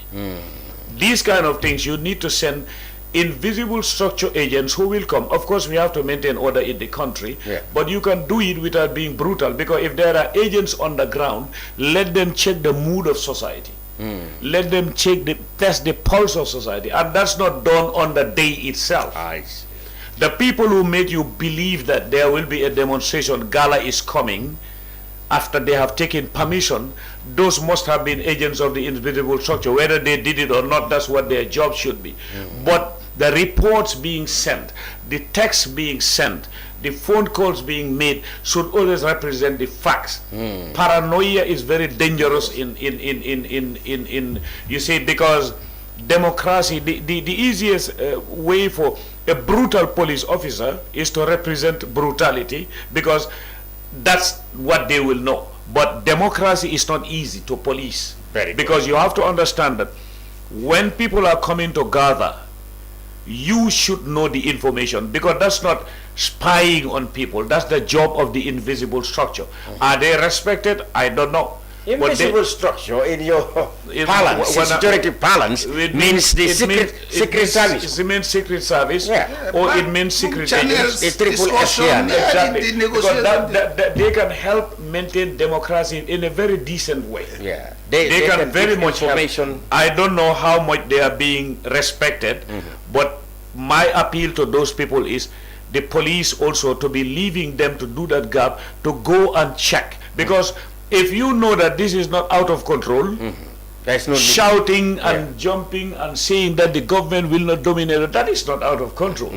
But the moment you see, because there are other people who will infiltrate, and sometimes the presence of heavy police can exactly. Let me quickly come in there, just a minute, from part of experience of this government again. You know, remember the Lamin issue, which was the first demonstration in Lamin after the death of this Omar Bojan, Mandinaring, sorry. I was there, and what I concur with my brother here, I was there full force for whole day. The police engagement was not good. I mean, I was born in the force, like you just said. And in fact, let me before we came here, we talked to the police. We sent communications, their public relations. In the end, they have to acknowledge some of us, because we were there as the mediator between the police and the youths. And the youths. Okay. Believe me, can you imagine? Let me say this. Can you imagine throwing tear gas inside, you know, the Lamin, this thing, those, you know, Adam Kunda, and then I'm coming. I'm coming. No, I was shocked. We were all tear gassed. Let me say this. All people in their houses, you know, people cooking and all those things. That time you are throwing tear gas left, right, and center. No, I can definitely, like you just said, some of these people, they need refreshment. It's not about the approach of brutality and power. The police high-handedness have been criticized friendly. No, definitely in Gambia. Let me tell you. Before we came on air, I made a point of duty to contact them, to either have somebody here or give us their side of it. But of course, no, we are not. I was stopped to enter a courthouse by a police officer. I was shocked. Good. No, can you imagine in Gambia? You as a lawyer cannot even they start saying that no, we are not us. I cannot imagine. Thank you very much, human rights lawyer Assan Martin and Essa Bokar. Yes, before we go, because I come back to that. What I want to advise security services is this: let them understand that security does not stop at government location installations only. It is a blanket covering every citizen. And let them also understand one thing: nobody dislikes them. They know me, him. Sometimes they even say that we are biased towards them because of I know the empathy, the sympathy. Assan and I know we have served. I am not new in it. But let them also understand one thing: the politicians, particularly the leadership, you can control things, but you may not be in charge. Being in charge is not the same as being. I have said it. Some of us have the experience outside. Even the biggest army in the world cannot control public opinion. They cannot control the public. So no leader should be fooled by that. No security. If you call yourself a security expert, and every time a deployment happens, it becomes confrontation and tear gas, those security experts around the presidency need to be checked. They need to be You can neutralize things without it being animosity. People will feel safe. Look, I always give the example of the Taiwanese when I was there. Whenever you are going out, even all that is part of security, when you are going out, VIF, SUVs, VIF, anti-aircraft loafers. That I once said it. I said the numerous checkpoints we have in this country does not mean security. You think the real criminal will go through a checkpoint? No way. They would not. It is good to have checkpoints, but that's not the answer to security. It is good to have police presence, but the way the police officer was talking to that person, I saw it. I felt sorry, because the issue is that the police officers sometimes also, they are more into caught by job security. Absolutely. Because some of them will fear that if I don't do this, I may lose my job. About it, so they have to give them the power also to be using their discretion. The constitutional instruments that was envisaged in the 2020 Constitution, correct, which gave the police independence, correct, to the police. Even the appointment should be done by an independent body. Which is right. That is where the solution is, because the securities must be able to know what is illegal order and legal order. That is why we are building up a coalition to happen, so that we could have this constitution reforms from the opposition talks, fresh from there. I think the talks are still going. You're going back there again? Yes, we're going back, inshallah. And human rights lawyer Assan and Ambassador Essa Bokar Sey. Both of you, I want to thank you very well for coming up and share your insights with the Gambian people. In fact, we really forayed into security matters, which is also very instructive for our security men who are following this, and I like that much. The brunch is not over. We are going to have a diplomat, the current first secretary of the Gambian embassy in Paris, Facuru Sillah, is also who wrote a lot and researched a lot, did a lot of research on migration, will be with us, and he will also have his idea or thoughts on current affairs. And our regards to him, because he was also in our campaign. I used to remember Facuru. He really was a formidable element in the struggle against Gambia. He's been to your, he's now at your embassy, France, where you know very well. Perhaps you should you should meet him and well, I mean, just to close with one word. Look, we all want a peaceful country, a progressive country. Look, we definitely, sometimes when you see this, we are heartbroken as how governance is going. You know, we are not here to fight each other also. Sometimes here the tone may be this thing. Divergence views is part of democracy. We can have our differences. But definitely, for us opposition, we will try to do some of our obligation. It's patriotic service. Mr. C, ambassador could have been in America, do his own stuff. Some of us are traveling left, right, and center. But who are the beneficiaries? Who are the ones at the receiving end? The people. So don't tell me today, if you are buying bread, $20 is, I can, you know what I mean, we can all go that place. So Holland and Bob, Alal Fanjibe, my advice is that this is not a political platform. I'm afraid you have to cut it there. Thank you. The brunch will be back, inshallah, with Facuru Sillah, our first secretary at the embassy.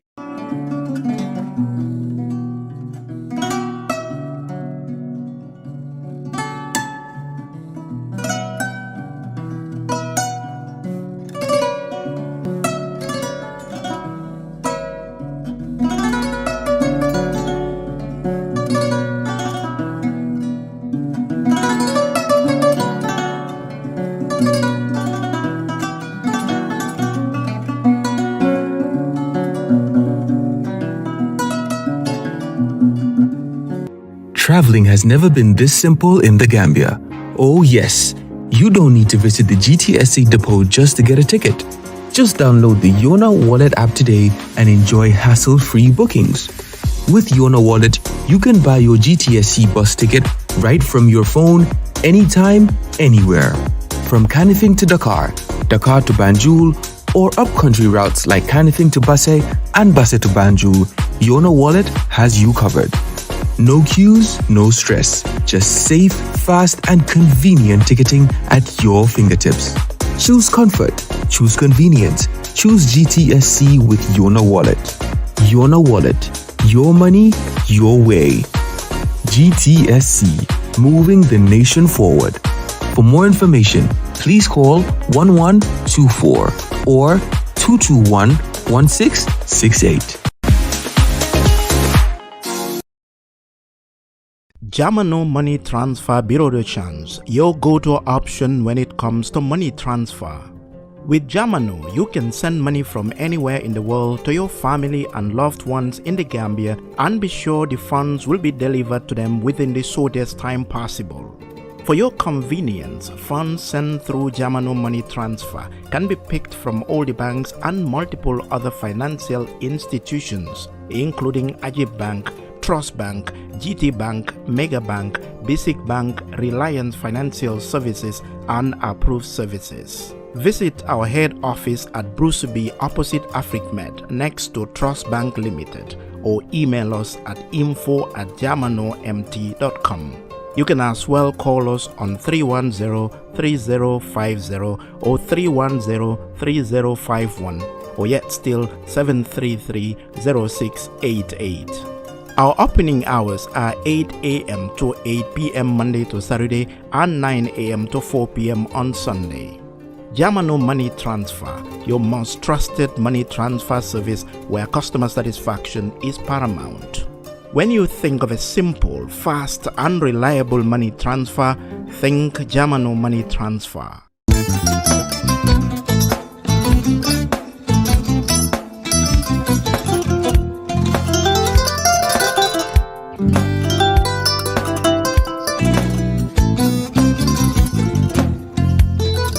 Welcome back to the brunch after that long session with members of the opposition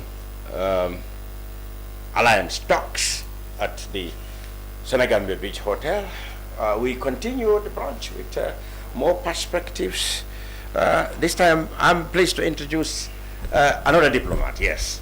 The first secretary of the Gambia, the Gambian embassy in France, is Facuru Sillah, a well-known name in the struggle, even as a student, right through much of the later years of the Yaya Jammeh regime. Now, upon the change of course, he was among the youths, members of the government who took up responsibilities. He became a full-time diplomat. He's currently our first secretary at the embassy in France. But he's also an academic, a researcher who have a very good thesis on migration issues in the Gambia. And I must warn you, Facuru has a rather bizarre perspective on migration issues. So we will discuss his thesis and then we will go on to current affairs. And of course we will talk about Gambians particularly in the European Union, how his everyday job in the embassy affects or impacts them. Mr. Sillah, welcome to the brunch. Thank you. Good.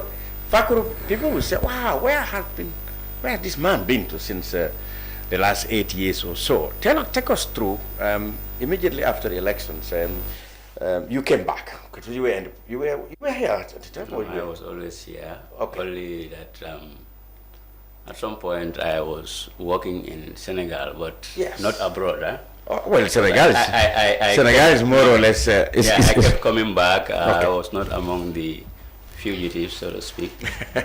So, okay. Let's say the exiles. Yeah. Okay. So, how have your career been since then up to now? How did you land that diplomatic job? Yeah, that's interesting. Actually, the way it came, I had it on the news. Yeah. Really? Yeah. You had your appointment in the news? Yes. Unlike on Freedom. Unlike others who... Actually, people called me around 11 at night. A few calls came to say that there is news that I am among the, newly appointed into the Foreign Service. And I didn't confirm until 2 weeks after. And you didn't apply? No. How come you, or you have an alpha or a brown who was doing No. I think it would be a guess, but I think somebody thought about you. Yes, and that should be His Excellency the President. And the only connection I make to it was when he went on Hajj and came back. I went to greet him. You've never known him?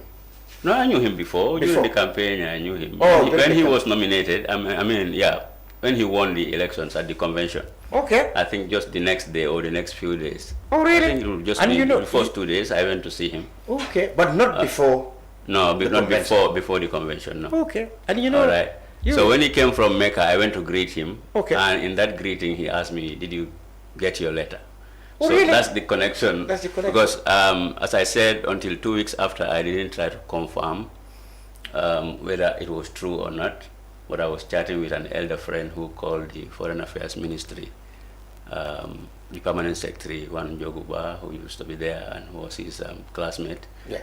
And he tried to confirm. Then he said, "Yeah, it's here." But what was even on the news was not correct. It was a protocol officer.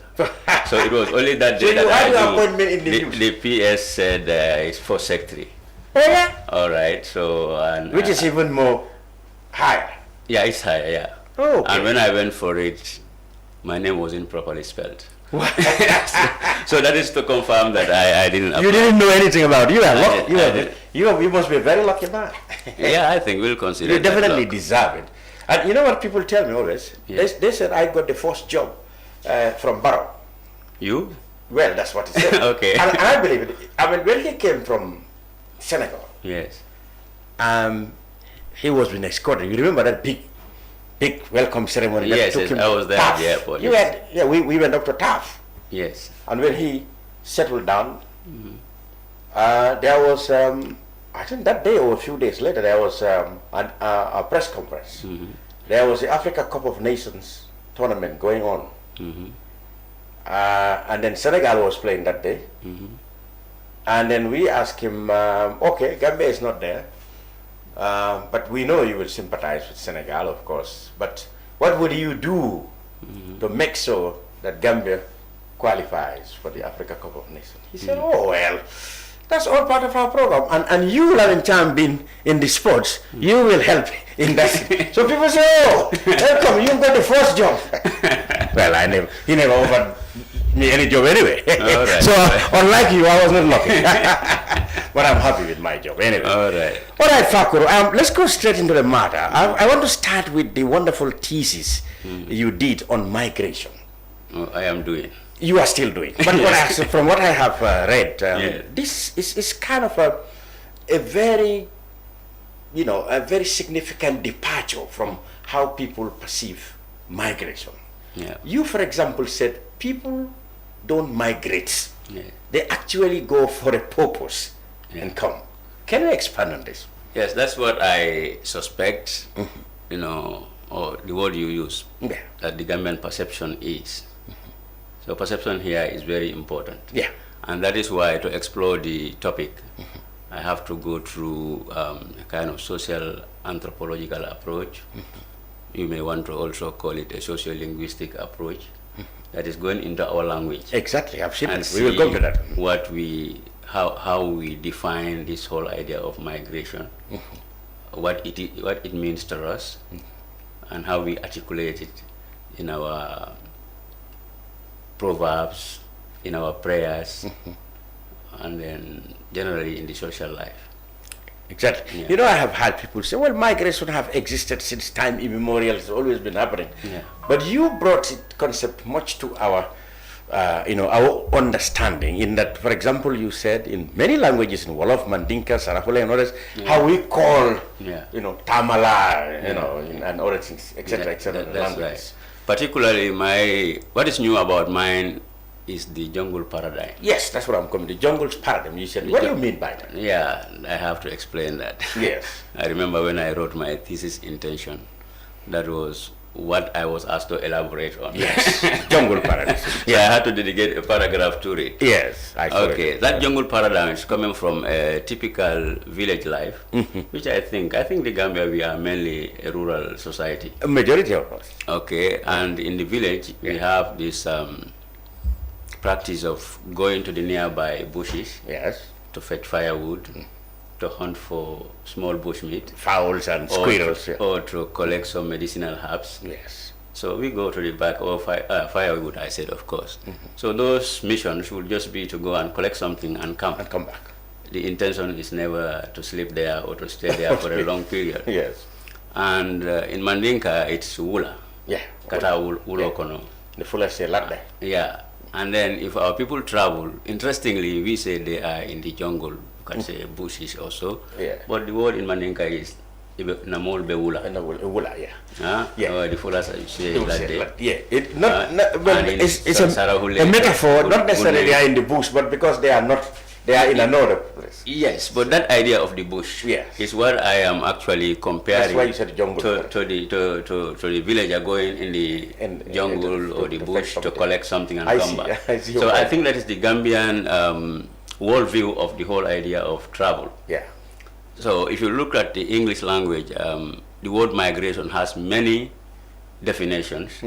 You know. You can even in IT you will get migrating data from one. Data. Okay, that kind of thing. That should be the most modern. You also get in nature some birds migrating in some season from one part of the world to the other. Yeah, that's it. That's okay, but generally, if you just look at migration, and I have a working definition, of course, you know, in this kind of works, you have to use one. Yeah. Okay, so that would be changing the address. So what I'm contending is that Gambians, in their idea of migration, is not to change address from one place to another. Yes. So what we do is travel, simply travel, go and get something and come back. And come back. So I'm trying to explore that and defend that position to see whether it is true of Gambians, even though there are many dynamics that now make it very difficult to establish that. Yeah, but I think I agree. Well, after reading through that, fundamentally it still remains because most Gambians wants to go, but their minds are always to come back. Yes. Here. But compared to what happened now, as you also explained in the story, that people go acquire citizenship elsewhere, and then those who acquire such things would still have, will only need those. They still use those things to be able to travel to elsewhere or to be able to go back. Yes. To that place. Yeah, that is the reason for getting another nationality. Yeah. So, like we'll say in Mandinka, Banku Diasoto, in another country. Like Kaitosoto. Becoming a Kaitosoto. Yeah. Yes. And you know, in that Ula, in that bush or jungle, they have terms for it. The boys have terms for it. Sometimes they can give the passport a nickname like Samo. Samo. Or asylum, they said Sukuro. Sukuro, yeah. Yes. But that Sukuro, I think, is coming from Arabic. So that's Arabic? Yeah. Okay. All right. But anyway, we'll get to that. Yes. Okay. So that's about it. The whole idea of people going abroad, getting another nationality, would not be necessarily to change their nationality. It is to facilitate. I think that is the highest level of acceptance abroad. Abroad, yeah. You can get some temporary residence, some permanent residence, and then nationality. Exactly. When you get that nationality, you get the passport. Passport. And then it becomes very easy for you to go to stay there, come back, visit, and go back. And go back there. So you remember, even during the COVID, some people who did not have nationality, who chose to just have permanent residence, I experienced a few of them. They had, you know, some had to give up.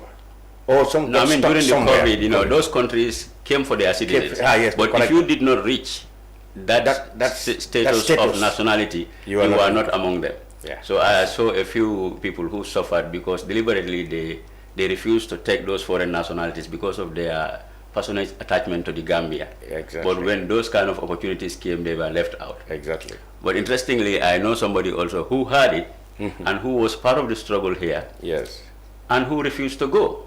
Oh, really? He felt that he actually is of Swedish origin. I think it should be okay for me to mention him. Yeah, that's a problem. Keva Samuel Nyancho. Oh, Keva's Nyancho from Sweden. Yes. The guy who was at the hospital. That's right. I was here with him. Yes. And when that opportunity came, he said, "Look, I don't feel good about this." So because I have an opportunity to go to Sweden to save my skin. Yes. But what would happen to other people here? Other people here. So he felt wrong. Yes. You know, he didn't feel right about it. Exactly. And he decided not to go. Oh, really? Okay. Yeah, and he had family there. I know him. He was talking about a daughter. I'm not surprised. I know him. Yeah, that's right. That's right. So that's the kind of, attachment to the Gambia that you will want to celebrate. Yeah, exactly. Yeah, that's it. And that goes against all this exodus that you see. Yeah. And you think that these are people abandoning their homes. Yeah. But are they really abandoning? Abandoning their homes. So what is the underlying reason? We try to understand. It's just out of curiosity. We are trying to satisfy some curiosity. Yeah, you did a lot of work in your research, but I mean, what do you think constitutes this main problem now? There's this en masse movement and dangerous routes that often ends in tragedy. Yeah, as I said, the research is not even going the way I want it. Okay. You have done some elaborate work. You know, I have some gut feelings. Yes. But gut feelings and science. Okay. It seems as if the science is pointing at other things, which I may not want to accept, which is not fair in research. But looking at it properly, you will get to say that the gut feeling is to a very large extent true, even though if you are doing a survey, the respondents may not want to accept it. That is the reason, because of some sentiments. Yeah. For example, now I call it a craze to go out. Yeah.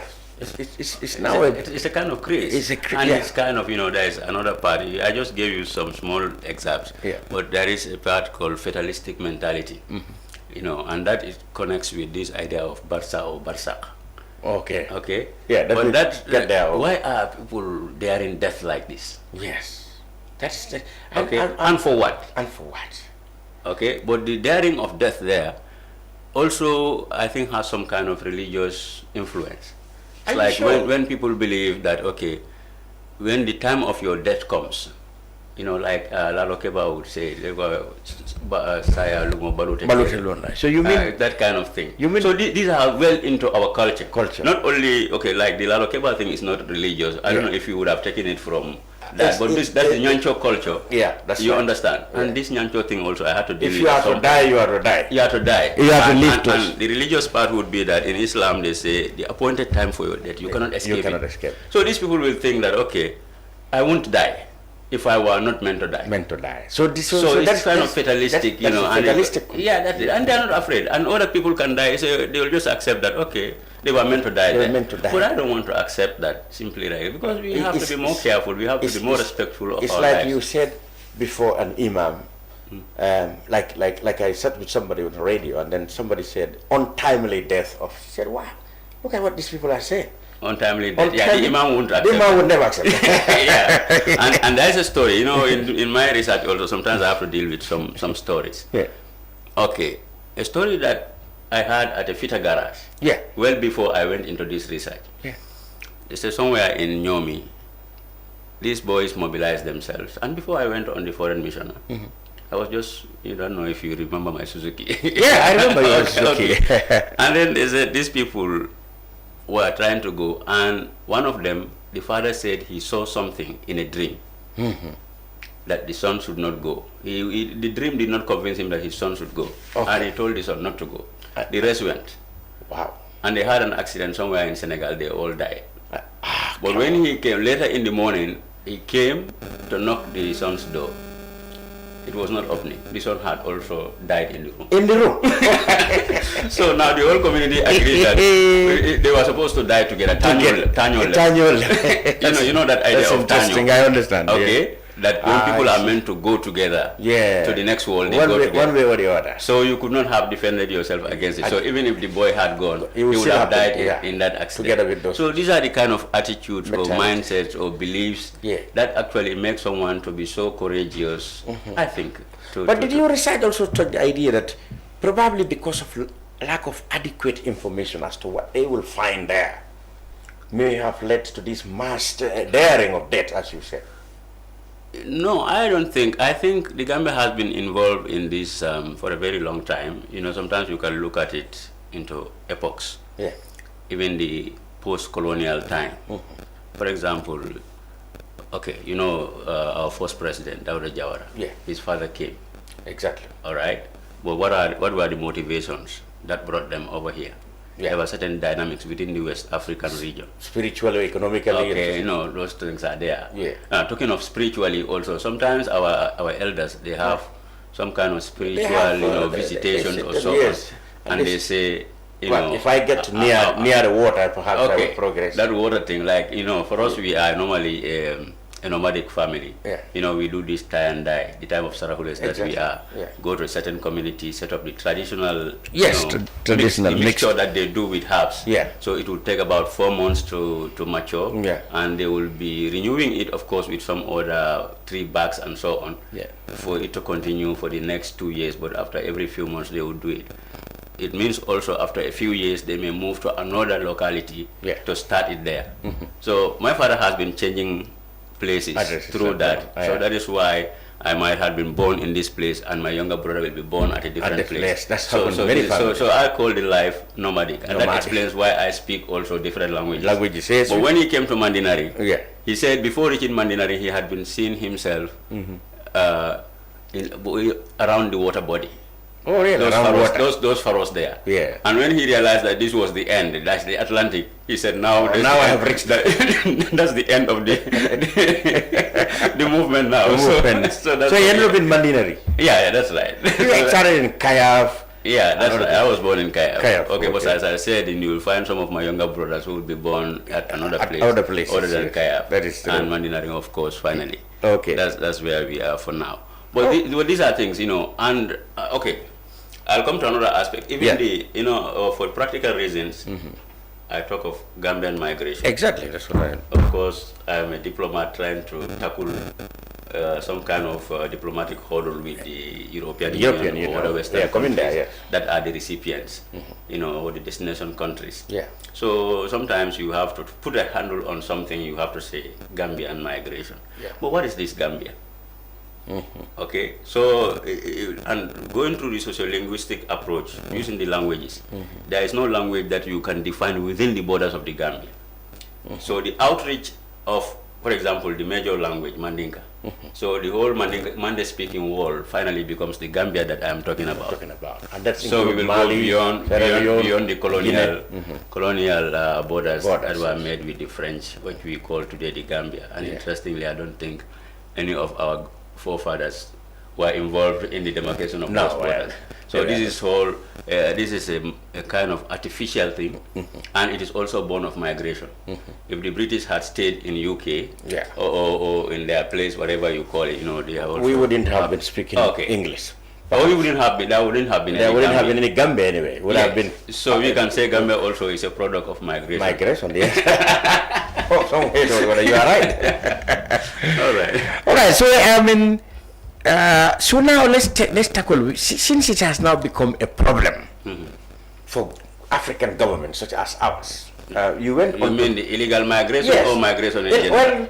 Well, you had your own perspective of migration, but it's become illegal now. In the sense that how we see it now in modern day, you have to travel with a visa, you have to travel with settlement or otherwise any other way is illegal. Yes. Now governments have a problem. You discussed this in your thesis that often there is friction between the European governments and the governments back here when it comes to accepting back their national. In international law, every country is obliged to accept its citizens that are being repatriated. So that's your obligation as a country. But somehow Gambians think that, when somebody has struggled through this back way, you make it up to that place. If the government accepts them back, they see it as wicked.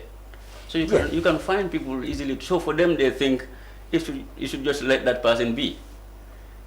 You mean okay? Yeah. So that's the Gambian. I mean, the ordinary Gambian. I'm sure you are witness to this. I know that. Yes. So they cannot understand why the government must accept. Yes. And the government has not been accepting, especially when the Gambia was sanctioned. Until the 2021, when the elections were coming, the government had to beg But do you European think, Union to postpone it because it would affect it will elections. affect the elections, yes. Because for those families, Yes. it is like They think they transfer it, they think it's the fault of the government. yes. And then they were opposing blames. It was the foreign minister who said no. Who it was said the no, it president. was You know, the- you were aware of I the debates remember here, all that, and they are trying to oppose, but they don't want to accept the fact that Gambia as a country is Has a responsible, responsibility to accept you know, for accepting its people back. And if you look at the figures, at some point they were talking of in Germany about 36,000 Gambians, Yeah. and among those who are destined to come back were about 4,000. Yeah. So 4,000 out of 36. Out of These are the people who did not make it Make through the it. asylum procedure and so on. Yeah. So Or reasonably, they I picked up think some- you could just accept that, okay, the regular ones, you have more than 30,000 accepted. Yeah. So the other ones that have not qualified also, they don't fit in. They need to come back. At the time, I thought it was a failure of the government to communicate effectively to the citizens. I mean, to get them to understand that, look, we are not responsible in the first place for these people's going. Yes. Because we have seen people in employment, gainful employment, Yeah. abandon Yeah. that and then go to Europe. Yes. I mean, if they can't get papers there, we have an obligation to receive them here. That's right. That's But right. if that become a political problem, Yeah. and the government got scared, Yeah. who do you blame? Okay. Now, I wanted to comment on one point, but this Yeah. government part also is... Okay. Okay, let's say the people in government, not the government. Yeah. Look at the Gambia. Since the First Republic, Yeah. the ministers, people who have been ministers, Yes. you do a survey and see how many of their children are still living in the Gambia. Yeah, in most cases, very few. Okay, so, and this should be the distinguished members of society. So if for some reason people are observant, Yes. they see that, okay, former diplomats, former ministers, their their children. children are all abroad, and these are the people we look up to. Yeah. So the answer becomes, you have to be Yeah, abroad you have to to go make you have to go abroad. it. Okay, Yeah, but that's not government per se, but this the ordinary Gambian who has become a minister, who also subscribes to this idea of going abroad. Yeah, that's So then we are coming back to establishing the point about the Gambian cosmology, the Gambian worldview of migration. And there I would want to invoke one of the proverbs I come across in this thing. In which language? Because you have them in several languages. Yes, I read that. The crab says, if you don't walk about, you don't get fat. You don't get fat. And fat here is equal Like to getting opulence, rich. riches. Okay. Yeah. So if this is something embedded in the Gambian mindset, of course this particular one is in the majority language in the Gambia. So if that advises you or actually pricks your thinking, Inspire you, yeah. so you will be going. No matter if you no are matter what. president also. I'm talking about president. You know, even our president was there. He said he always quote himself as an example. Yes, but it's good that he came back. Yes. And still had something to show for coming. He back. always tell the people that, you know, I have been there. Yeah. I come back and I'm president. So Yeah. if you come back, you may be something else. Yeah, that's right. He always you said. don't have to be that big thing, but there is still life. Life, of after course, coming yes. back. I mean, you will remember that I was in the Netherlands. yes, I remember. So, you know what brought me back? One of the last things that actually made me to come back, I saw on a T-shirt, the way forward is the way back home. So with that little encounter, he said, well, Yeah, this is definitely, this is really amazing. Oh, really? Yeah. He said sometimes the way forward Is the way back is the home. way backward. And for many people, it's right. It's right. I can quote many examples, even in my family, some of our young people who went to Angola, they had it tough there. Yeah. And a lot of them are now very successful business people in our Now, community. back in the They have Gambia, big yes. shops selling building materials and all that. Yes. So, I saw just right at the corner here, Banjulian, who said he was in America. Yeah. Now he's running a restaurant here. He said, you know what? The kind of money I make here, I was never making such money in America. That's I right. said, well, and you stayed there for 19 years. Okay. Before we pass that point also, I just talked about Angola. Yeah. You will know about Sierra Leone, how Oh, yes. Sarahole people were going Yeah, there. they are. But generally, if from your own thinking, like in my survey, I don't know if you read through the survey questions. I've not reached Now, would you believe that the people we perceive to be the richest Gambians, you would not say they made their money in Europe or in America? Exactly. Most of them in Cyril. Basiru Jawara. Yeah. Basiru Jawara was never in. I've never known him to be in France or Germany or England. No. Or England. Is it Solo Dabo? Solo Dago, yes. Yeah, all right. So these ones He in was other in Angola African and all countries, this, yeah. you see, and most of the very rich people, You don't think of them. No, Yeah, I don't think that. even Modu Musa. Yeah, Modu Musa. Yes. So it's never if we been think of very rich people, we think of these ones. Yes, yes. I'm not saying let it be correct, but what we perceive. Yeah, what we perceive to be. No, we see this is what is going on, because there are certain people who are rich, you don't hear them. Yeah, that's true. You know, they will be in the UK doing stock exchange, you know, in these modern businesses. You don't know. Of course, my Sarahole people will not be in those ones. We just build houses and rent them out. Yes, that's right. Okay. I know. But there are really Gambians who are into the modern economies. Economic activities, who are very rich, you may not hear of them, but the ones that we perceive to be rich, and there are good reasons why we think they are the richest. Those ones we wouldn't say they made it in Europe. So I think Europe just offers a more comfortable, you know, life. Yeah, but not necessarily rich. Not necessarily. And you will find out that when people die, these would have been breadwinners, but there would not be even enough money for their own money to repatriate. Yes, so I see a lot of that. Me to bring back the body. Yes. Or there are some schemes there where these communities organize. You are paying like €10 per month towards a kind of insurance to bring your body back, like your village committee, if it is a village that has many people, or a region like the Badibu Society or Kian Society, something like that, Combo Society, Senegambia Society. Like in France, we have things like that. But you belong to some organization, and part of its mandate is to help repatriate bodies. You will be subscribing, you know, paying your contribution. Other than that, you are just living from hand to mouth. And any day that you die, there is not enough money to bring the body back. So you won't call such a person rich. Rich, yeah. I mean, before we go to other, I want to try as much as possible to deal with the thesis. At the end of it, what do you intend to do when you will have it after finishing the academic? You will want to have this published? Yeah, naturally, PhD theses are eventually published. Oh, yeah. Yeah, they seek to offer solutions to problems. All right. So, and how soon do you think we could, after your program, would the common man read this in the Gambia? Yeah, it depends on when finally I succeed in defending my thesis. Yes. Yeah, the success there. In fact, I first wanted to finish this thing within 2 years. Okay, and that was not looked upon as very nice. The word wouldn't. People can perceive that it was not a very rigorous work. So, but I think somehow the university had a minimum of 3 years. They like the 3 years minimum for you to do the job. So then I slowed down. But of course, as time is going, you are also experiencing more elements are coming in. And then I targeted December to be the thesis defense time. December. But after the surveys, I ran 2 surveys. I realized that certain representations in the demographics were not very satisfactory. For example, you know, the younger generation, the under 25s are the most active. And since I only shared my survey among my Facebook friends and my WhatsApp friends, so there is some bias there. It wouldn't be perfectly Gambian, you know, so to speak.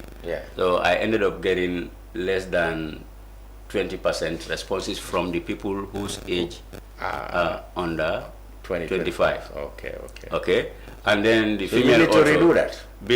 That's why now here in the Gambia, I'm trying to do it just to increase those numbers from those demographics. The ladies also, because I am male and maybe I have more male friends, so less than 25% of the respondents were female. So there too, I want to do some deliberate work to increase the female participation so that it is more representative of the country. So after I have concluded those surveys, I would incorporate whatever, you know, the arithmetics or brings the calculations and so on, the analysis brings out to include it. Essentially, I have met the word count besides everything, but it's just to make it more authentic. And then the results, hopefully, should inform all stakeholders in this migration question, you know, like the Gambian authorities, the European Union, or the Western countries, or even here, like these days I read something on the online papers complaining of something going on in Sierra Leone. You know, so, you know, migration is not just between us and the Europeans. It is. Of course, even, you know, we deport people, don't we? Oh yes. Mostly, well, it's different being that we hardly deport anybody because of their, you know, documentation of you think so? Criminals.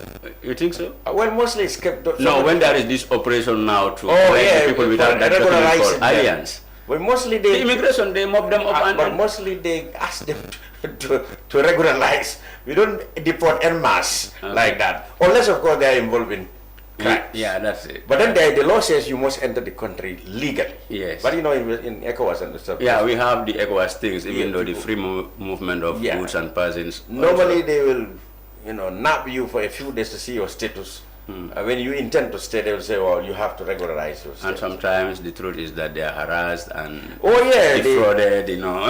Yes, by whoever. That's another thing. That's another thing. But anyway, ultimately, it will amount to some kind of harassment. And the people whose nationality are mainly targeted in that won't feel very happy about it. And there are even reciprocal, exactly, yes. Or vengeance. In other countries. We had a Sierra Leoneans here. Yeah. And then there was a Kenyan also in the news who was lamenting his issues. Yeah, that's right. So if you think of Africa, for example, I think I did comment on that. Yes. Yeah, you talk of this African continental free trade. Trade. We need to enlarge our markets. For example, the Gambia, a small country like the Gambia, if you are a GSM operator and your market is just the Gambia, and how many of them are You can't go. That's why we cannot get the bigger ones here.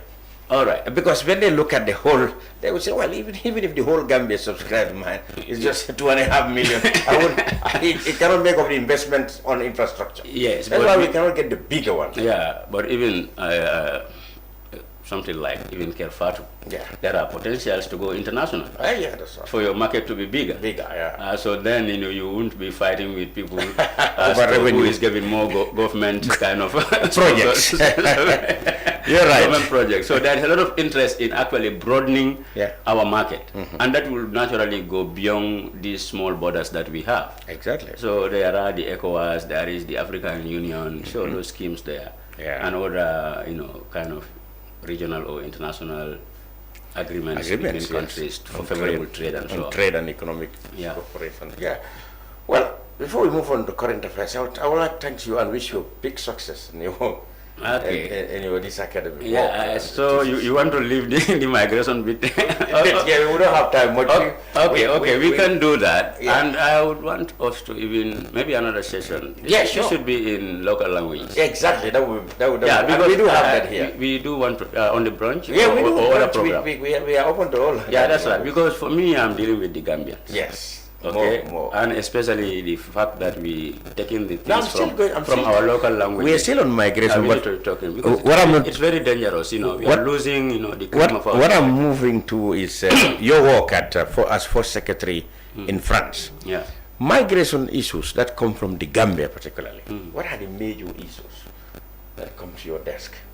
Yeah, First Secretary is not strictly, okay, but I also, right now, I am, if you go to the websites, you will find that I'm the focal person for migration. I used to be, and now we have somebody else responsible, but they have not updated. But I do participate in, and it's a small embassy also, so you don't just stay with your job description. So it's like we play everywhere, we help each other, complement our efforts. Okay. We deal with them all. Some people say where you have an embassy in Spain and UK, they feel that maybe the one in France will not be that busy. No, the one in France, we are responsible for Portugal, for Romania, for Hungary. Okay. Armenia too is the last addition. There is talk of another country which is not formalized yet. The process has not completed. Okay. So we are covering all these things. And that's just at the bilateral level. Okay, at the multinational level, we are also, the ambassador doubles up as the permanent delegate to UNESCO. And all of us also are permanent delegates, so to speak. So you can go to the website and search. UNESCO will define us as members of the delegation. Okay, that is at that level. Also, la francophonie. Yes, francophone. The embassy is also handling that. Also, the Bureau International d'Exposition, the International Bureau of Exposition. So these are all. So I won't agree that we are not busy. Okay. We are very busy for our staff. Actually, the number of home-based staff, we call the people who have been sent abroad, they are called home-based staff. We are only 7. And the general staffing of the embassy altogether is about 12, including the drivers, cleaners, everything. So that's small. But those who came from the Gambia, only 7? Yeah, only 7. Including the head of the mission? Yes. Okay. That's right. So that's small for what we are dealing with. But anyway, we have to multitask. And it's often said there are more, when you come to Europe, there are more Gambians in Spain and UK, one in France. Would you say we now have a lot of Gambians in France? We have a lot, but we don't know for sure what the exact number is. You know, there are... Well, it can be as big as I think Spain. I'll take us back to our migration thing. Yes. You know, there are, in these identities, there are multiple identities. Yes. You can talk of hybrid identities. Okay. Okay, so you see the same person, like at some point our elders, a lot of them passed through Senegal to go there and yes. They have Senegalese. They acquire Senegalese national papers. Okay, so we know they are Gambians, yes. but somehow on documents they are, and there are Senegalese too who also come through Gambian, or, you know, and through fraud also. Those ones are earlier ones. There were arrangements. There were some understandings between the Gambia and Senegal that the Gambian embassy in the UK takes care of Senegalese there, and Gambian Senegalese embassy in France takes care of Gambians. Yes. And practically it became easier if you were really Senegalese. Yes. So, and they had their ways of doing that. But you didn't have to do that, but it was much easier. And that has affected what is going on right now. Their children will be answering to, you know, coming from Senegalese parents and all that. But we know finally they are Gambian. And when people get to die, you know, repatriation of the bodies, you see, so you are obliged to bring them. You might see somebody who say, oh, I thought this guy was Senegalese. But she's a Gambian. Yeah, that's right. So for the Gambia and Senegal, we are so mixed.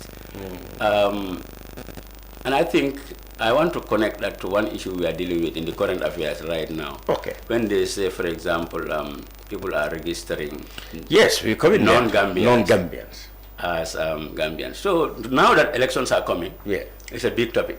But outside the election period, we are also experiencing this over there. You find Gambians who are defending their brothers or cousins across the border, trying to give them Gambian nationality.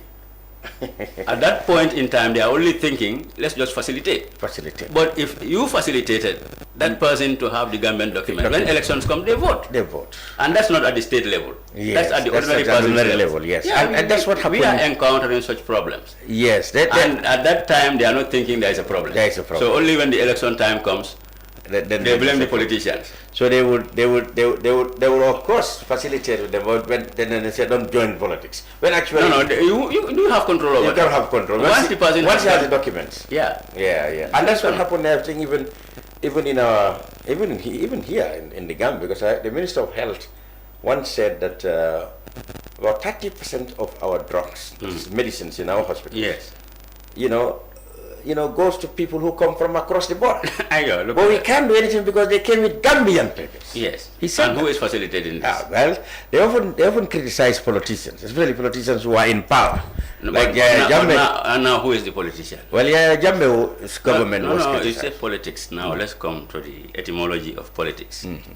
The politicians are those in across the political divide. No, from the Alcalo upwards. Yes. No, police is coming. The word, the Greek word police. Politician is coming from that. It means city. The Greek city state. Yes, that's right. So that's where the word, some people argue, even the word police comes from the guardians of the city, the police. It's coming from that. You talk of cosmopolitan center, megalopolis. Metropolis, these big cities, and that kind of thing. Acropolis, these cities that have that kind of protection, like Fatou, protected city. So it's coming from the word police. So anyone who is involved in matters of the city, you are a politician. So to speak. But if you make it a career now, then we call you a politician, or you take a position to say, I can offer solutions to here and there. But we are all politicians to a very large extent. And coming to the authorities level, like Alcalos can attest to somebody's citizenship.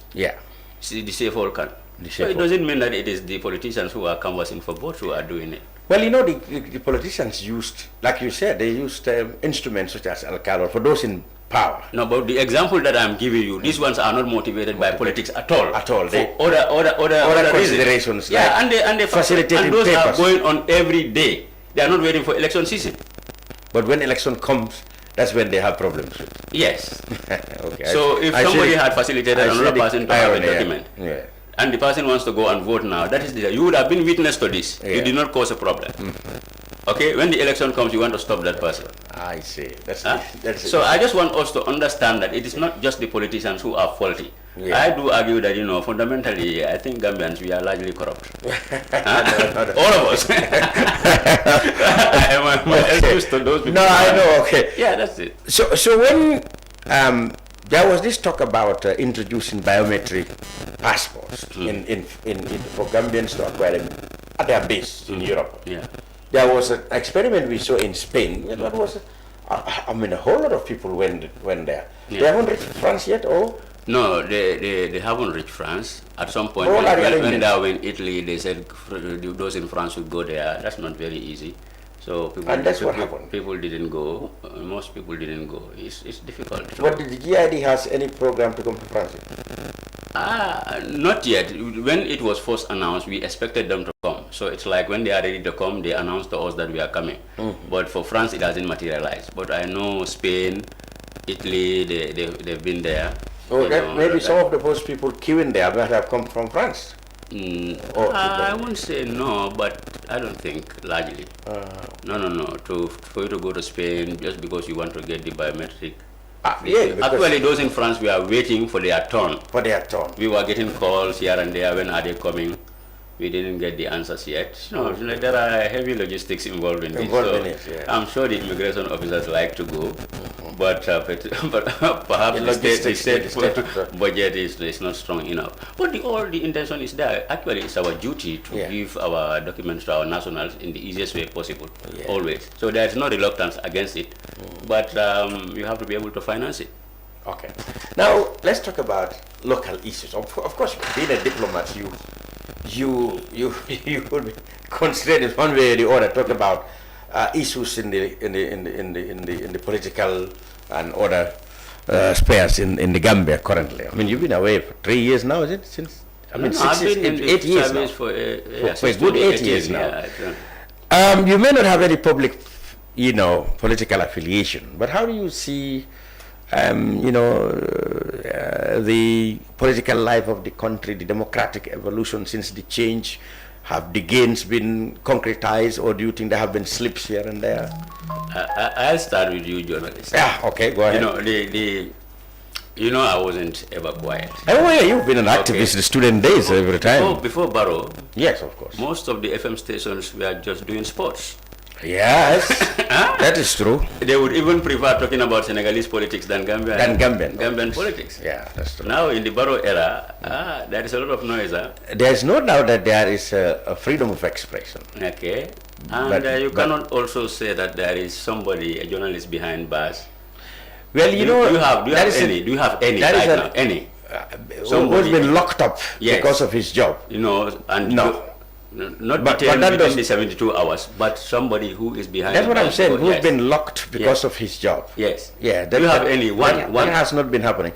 But then, of course, at the time, I mean, what happened at the time cannot happen now. Simply because at the time there was no process. It's just that you publish something and the government doesn't like you, you are locked up. Yes. No process at all. Yes. So that cannot happen now because of the respect for rule of law here. Yeah, that's so on the basis of that, no journalists have been locked up, tried, and imprisoned because of the job. Okay, any prisoner of conscience? Any prisoner of conscience? Well, that is political prisoners. You are talking about. Do you have any right now? You asked me this question. Do you have any? No. Let's deal with the numbers. No. But they are not expected to have that. No, what I'm saying is now, there's no middle ground here. Yeah. In Islam, you either have a positive point or a negative point. Yes. Okay, let's say if somebody does what he is supposed to do, like you are supposed to give fish money to your wife. Exactly. You still get rewarded for it. Isn't it your job? Yes. So if somebody does what they are supposed to do, if you go to your office and do your job properly, you should be praised for it. Some people say you don't need to say thank you to that. No, if you do what you are supposed to do, thank you. If you don't do what you are supposed to do, you should be punished. Yeah, but so there is no kind of buffer zone there. Yes, but the issue now is... So you must commend the government for the dispensation that is obtaining right now. Yeah, but it's not entirely what is expected. What is expected? We wouldn't have even have any fear or even assumption that anybody would be put in jail because of his work as far as journalism is concerned, or one would be imprisoned because of his political. But it's possible for civilian. You know, somebody said. As we speak Africa, here, I read this thing. As we speak here, listen. 14 youths have been locked up yesterday. What I'm saying is, but within the law still. Yeah, but what within the law still, you know, laws are not always good. There are no guarantees of justice. There are bad laws. Slavery was okay at some point, even in Islam. Yeah, I know. Isn't it? Yeah. Okay, so to say that it is legal doesn't mean it is right. Yeah, but must we rely on the laws? No, but and then to come back to say, well, what I'm saying is there is a police force. You cannot say all these are bad. Yeah. They are professionals. Absolutely. Some people by passion. Yeah. After high school, you chose which profession you should go to. You chose journalism. Yeah. Another person like to wear the uniform. Yes. And they are trained. Some of them have masters and above. Yeah. You know, some of them, like somebody told me, I don't know whether this one or another IG. There are he's a lawyer or masters. A lot of them. Yeah. So they know this thing. There is human rights units at the police. Yes. There is child rights units. Yes. Okay, so you cannot say that every Gambian who is in the force is bad. And they must be conscious of certain rights. Yes. But again, the job is the job. But if you say you are an activist, for example, you should be ready to be going behind bars. You were an activist before. Of course. How many times did I go behind bars? Okay. But I was never convicted for anything. Do we need to go through those? No, what I'm saying is that but it is not... do we need to go through all that again? No, you don't have to. Okay. You don't need to. That's very But what I'm saying is that in life, you know, it is not always a straight line. Okay? So these forces, you know, there are conflicts, even between state institutions. It happens. Yes. Okay, even in one company, the finance department can have issues with the technical department. Yes. And the marketing department. The audit. So you are pushing for, okay, we need more publicity. These ones are saying, no, you don't have money for this thing. You know, so there are conflicts just within an organization. Okay, you were much more a country. You were talking about, I ask you about the freedoms, rather the democratic gains. You talk about, I started with yours. And I appreciate gains in the freedom of expression, even though there are still laws that we still consider are still impediments. And who are you to blame for those laws? No, now we are into it for about 10 years now. Of course, the government of the Gambia. No, what I'm saying is, but government exists in forms. But of course, the government. But there are lawmakers. Yeah, but as long as it is the law, but it is the law. But and there are people who make the law, and like the police are law enforcers. If the government wish, if they wish to abolish those laws, as they have expressed in other desires, yes, they would have gone. Okay. So we don't want to depend on their political. We don't want to depend on their goodwill. We want the laws to be scrapped. And yes, but how do you do it? Well, of course, then they have. So I mean, we have civil society organizations. We need willingness. We have parliament. They have been appropriating so it's like the whole social or the political dynamics have to work. Whoever is fighting your end, make sure that you succeed in that area. There are still problems with it. There are definitely there are gains in freedom. Yes. And the freedom of expression and freedom of the media. But there are still impediments. Let's move on to liberties. Political expression of political. We have problems. We just discussed the gala thing. Okay, and before we leave the gala, excuse me. Yeah. For me, like my first secretary job, another responsibility that I have is trade and investment. I'm responsible for that. Oh, really? So I don't like when there is some kind of actions like these demonstrations and all that, and people are being arrested, because it sends bad signals, you know, to the investors. So yes, we want to convince investors that Gambia is stable. Some investments will take about 20 years before they actually recover their money.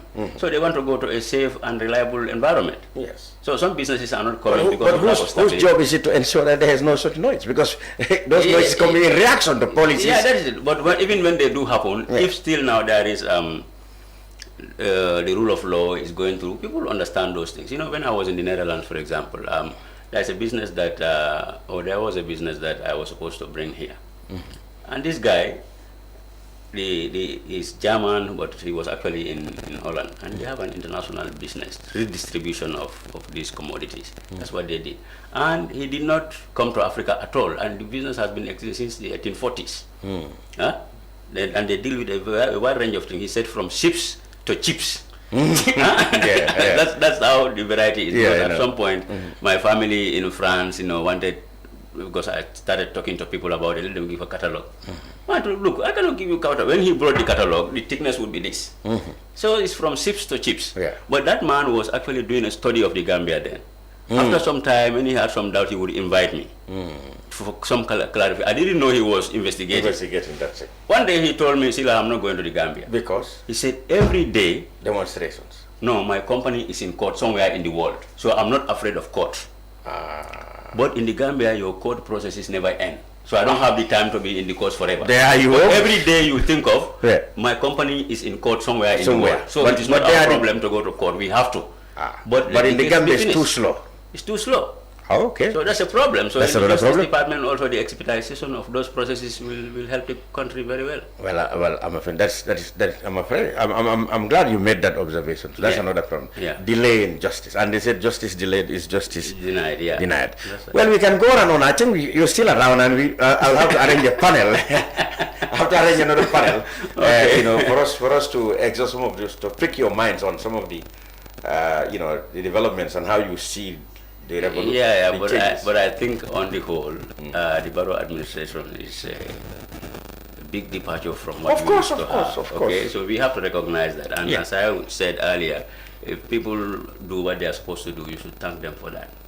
Well, people have. I mean, according to them, people have. If they don't do what they are supposed to do, you should punish them for that. But if they have done what they do, should not also warrant them to feel entitled. Yes. Not so. Yeah, as we have seen in many cases. But you see this sense of entitlement. Yeah. As we're talking of you and I, this activist thing. I know. An activist, me when I was detained, I didn't steal, I didn't fornicate, and you put me behind bars. I felt like a hero inside. Yeah, that's right. When they used to detain me. Yes. So for me, I never felt bad about it. And sometimes that is the poor strategy and thinking of the government. So there are some people, you could see it for the other demonstrations, some people come wanting to be arrested. Yeah, sure. And then they will play into their hands, they're arrested. So you complicate matters for yourself. So there are legal solutions to the problem, but there are political solutions too. Sometimes, you have this thing called a tolerance policy. In Holland, they call it the gedog beleid. Yeah, that's right. Tolerance policy. So if you actually are so tolerant, the crime rate goes down. Exactly. Not because there is not much crime, but what you even define as crime is limited. It's limited. Look at when I hear drugs, for example, it's like I jump, I say, and then they say it's cannabis.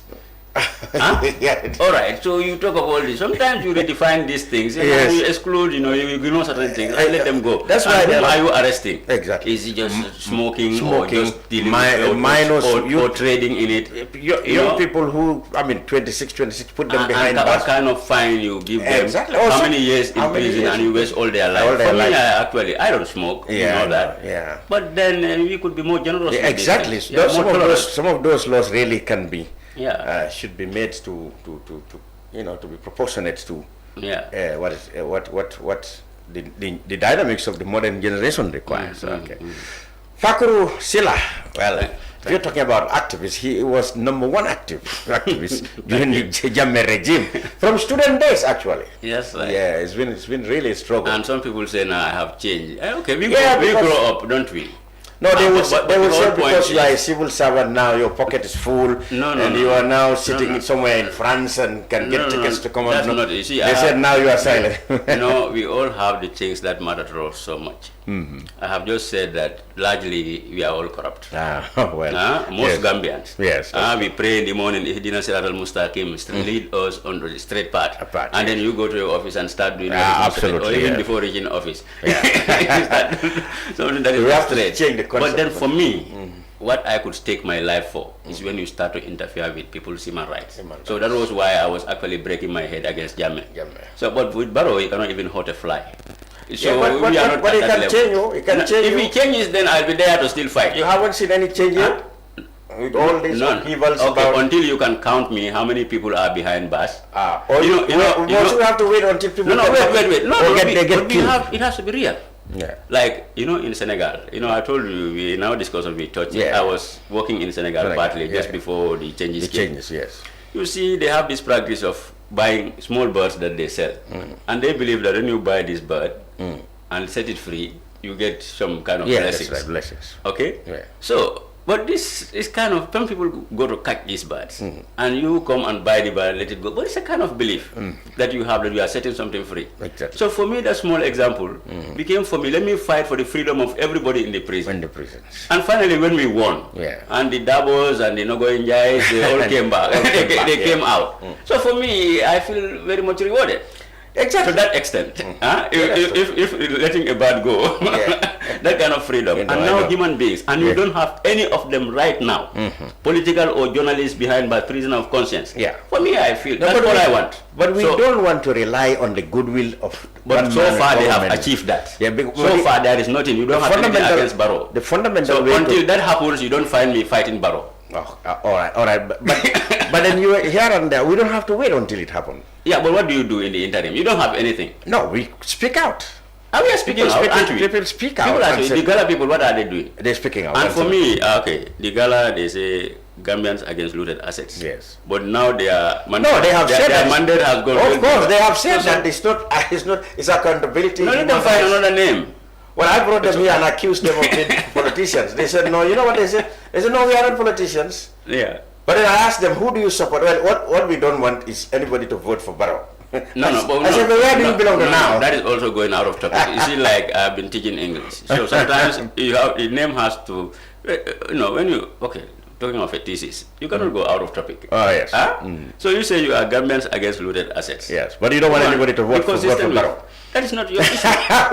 Okay? Like me, for example. No, they said, well, they justified it. They said they wanted a better governance, and they think Barrow cannot. But how do you define better? What are the yardsticks? They think Barrow cannot offer that, so nobody vote for him. That's what they said. So yeah, okay, but that is maybe they are still on their wish. And until it becomes the wish of the majority, we are sorry for that. Well, some surveys said the there is no survey better than the election results. These other ones, no. That is the ultimate survey. No, people can go into election induced. Yes. If you are inducible, why should you be induced? Well, again, lack of awareness about education about. You see, this is not a kind of a religious enterprise. Politicians are not saints. Yes, of course. Okay, but they are on I congratulate Gala for their fight. Let them fight so well that they get what they want. But if they don't get what they want, let them accept democracy. Okay. So you can wish it so much, but if more people wish for Barrow to continue, what do you do? If the process is free and fair? Now what I'm saying is that if more people wish, and that has been expressed in elections. If the process is free and fair, everybody will accept the outcome. Everybody, no. Of course. Some people until what they want. Until what they want is there. No, that one is not democratic. You have that's what I'm saying. Once the process is free, so if you say like a football match, we all watch it together. I mean, we see if there's no bias on the referee. This is this is the outcome of our performance. And you knew from the beginning that there had to be a winner. There had to be a winner, but the process has to be seen to me. Facuru Sillah, we can go on and on. I know. Thank you. Thank you very much for coming around. Yeah. We will, before you leave, of course, we will have. I would like to have my more in local languages. Exactly. I promise you, when we will do that here. Yeah, that's right. Thank you very much for now. Thank you very much for coming. Bye. The brunch will be back next week, inshallah. Goodbye for now. Yeah, thank you.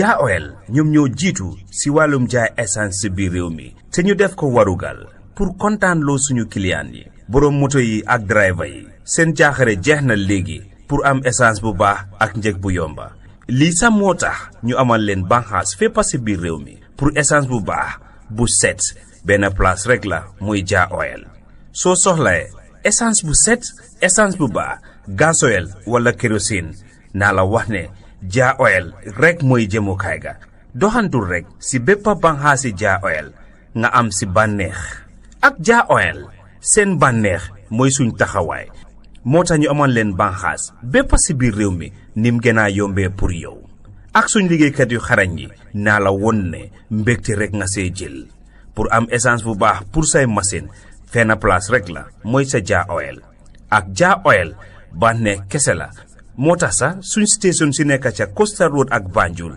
wàññil nañ leen njëgi essence bi foofu noonu pour am si lu leer mun ngaa call si 770-8080 322-9070 714-7273 wala 787-1321 Ja Oil, the pride of the nation. Traveling has never been this simple in the Gambia. Oh yes, you don't need to visit the GTSC depot just to get a ticket. Just download the Yona wallet app today and enjoy hassle-free bookings.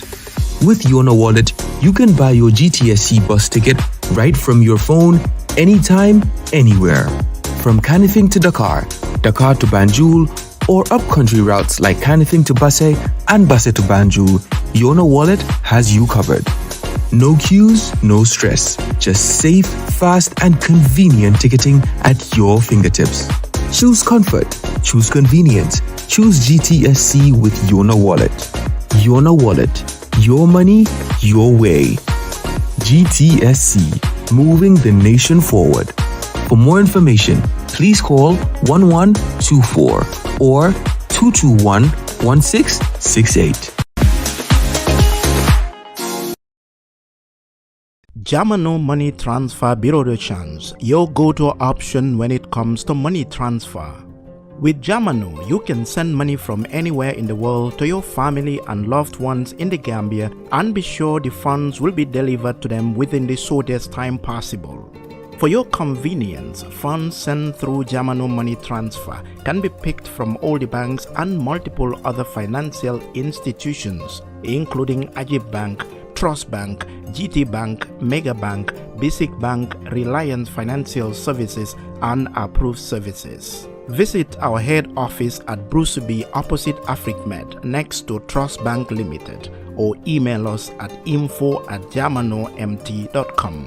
You can as well call us on 310-3050 or 310-3051 or yet still 733-0688. Our opening hours are 8 a.m. to 8 p.m. Monday to Saturday and 9 a.m. to 4 p.m. on Sunday. Jamano Money Transfer, your most trusted money transfer service where customer satisfaction is paramount. When you think of a simple, fast, and reliable money transfer, think Jamano Money Transfer.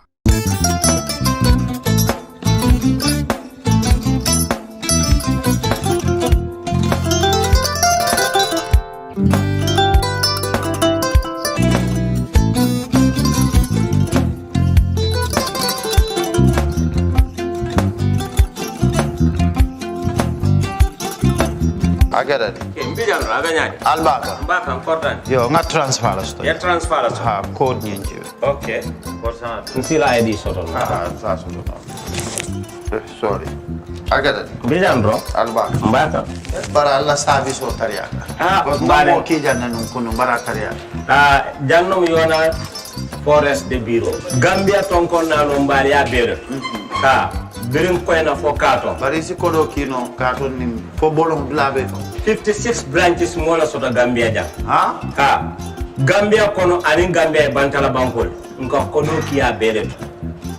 Kodo sifa fo falindiro fo nyaadi lafta memmen na kodi topoto nin kodi maraw. Jannam number 1 di nyonta. Andum fana nata anoda enterprise sotale. Wolam nyindi ko domorol fana kol fana be firale le dadi man domorol ni fana beteat. Gambia dawda yalo ngam fa kendol sotale je. Wo moyo diat. Apelenta baraka ni na lafta nyelen kendol e bina. Yalo bu kanila ko la baraka ba. Yalo ndel chosano lo. Abaraka.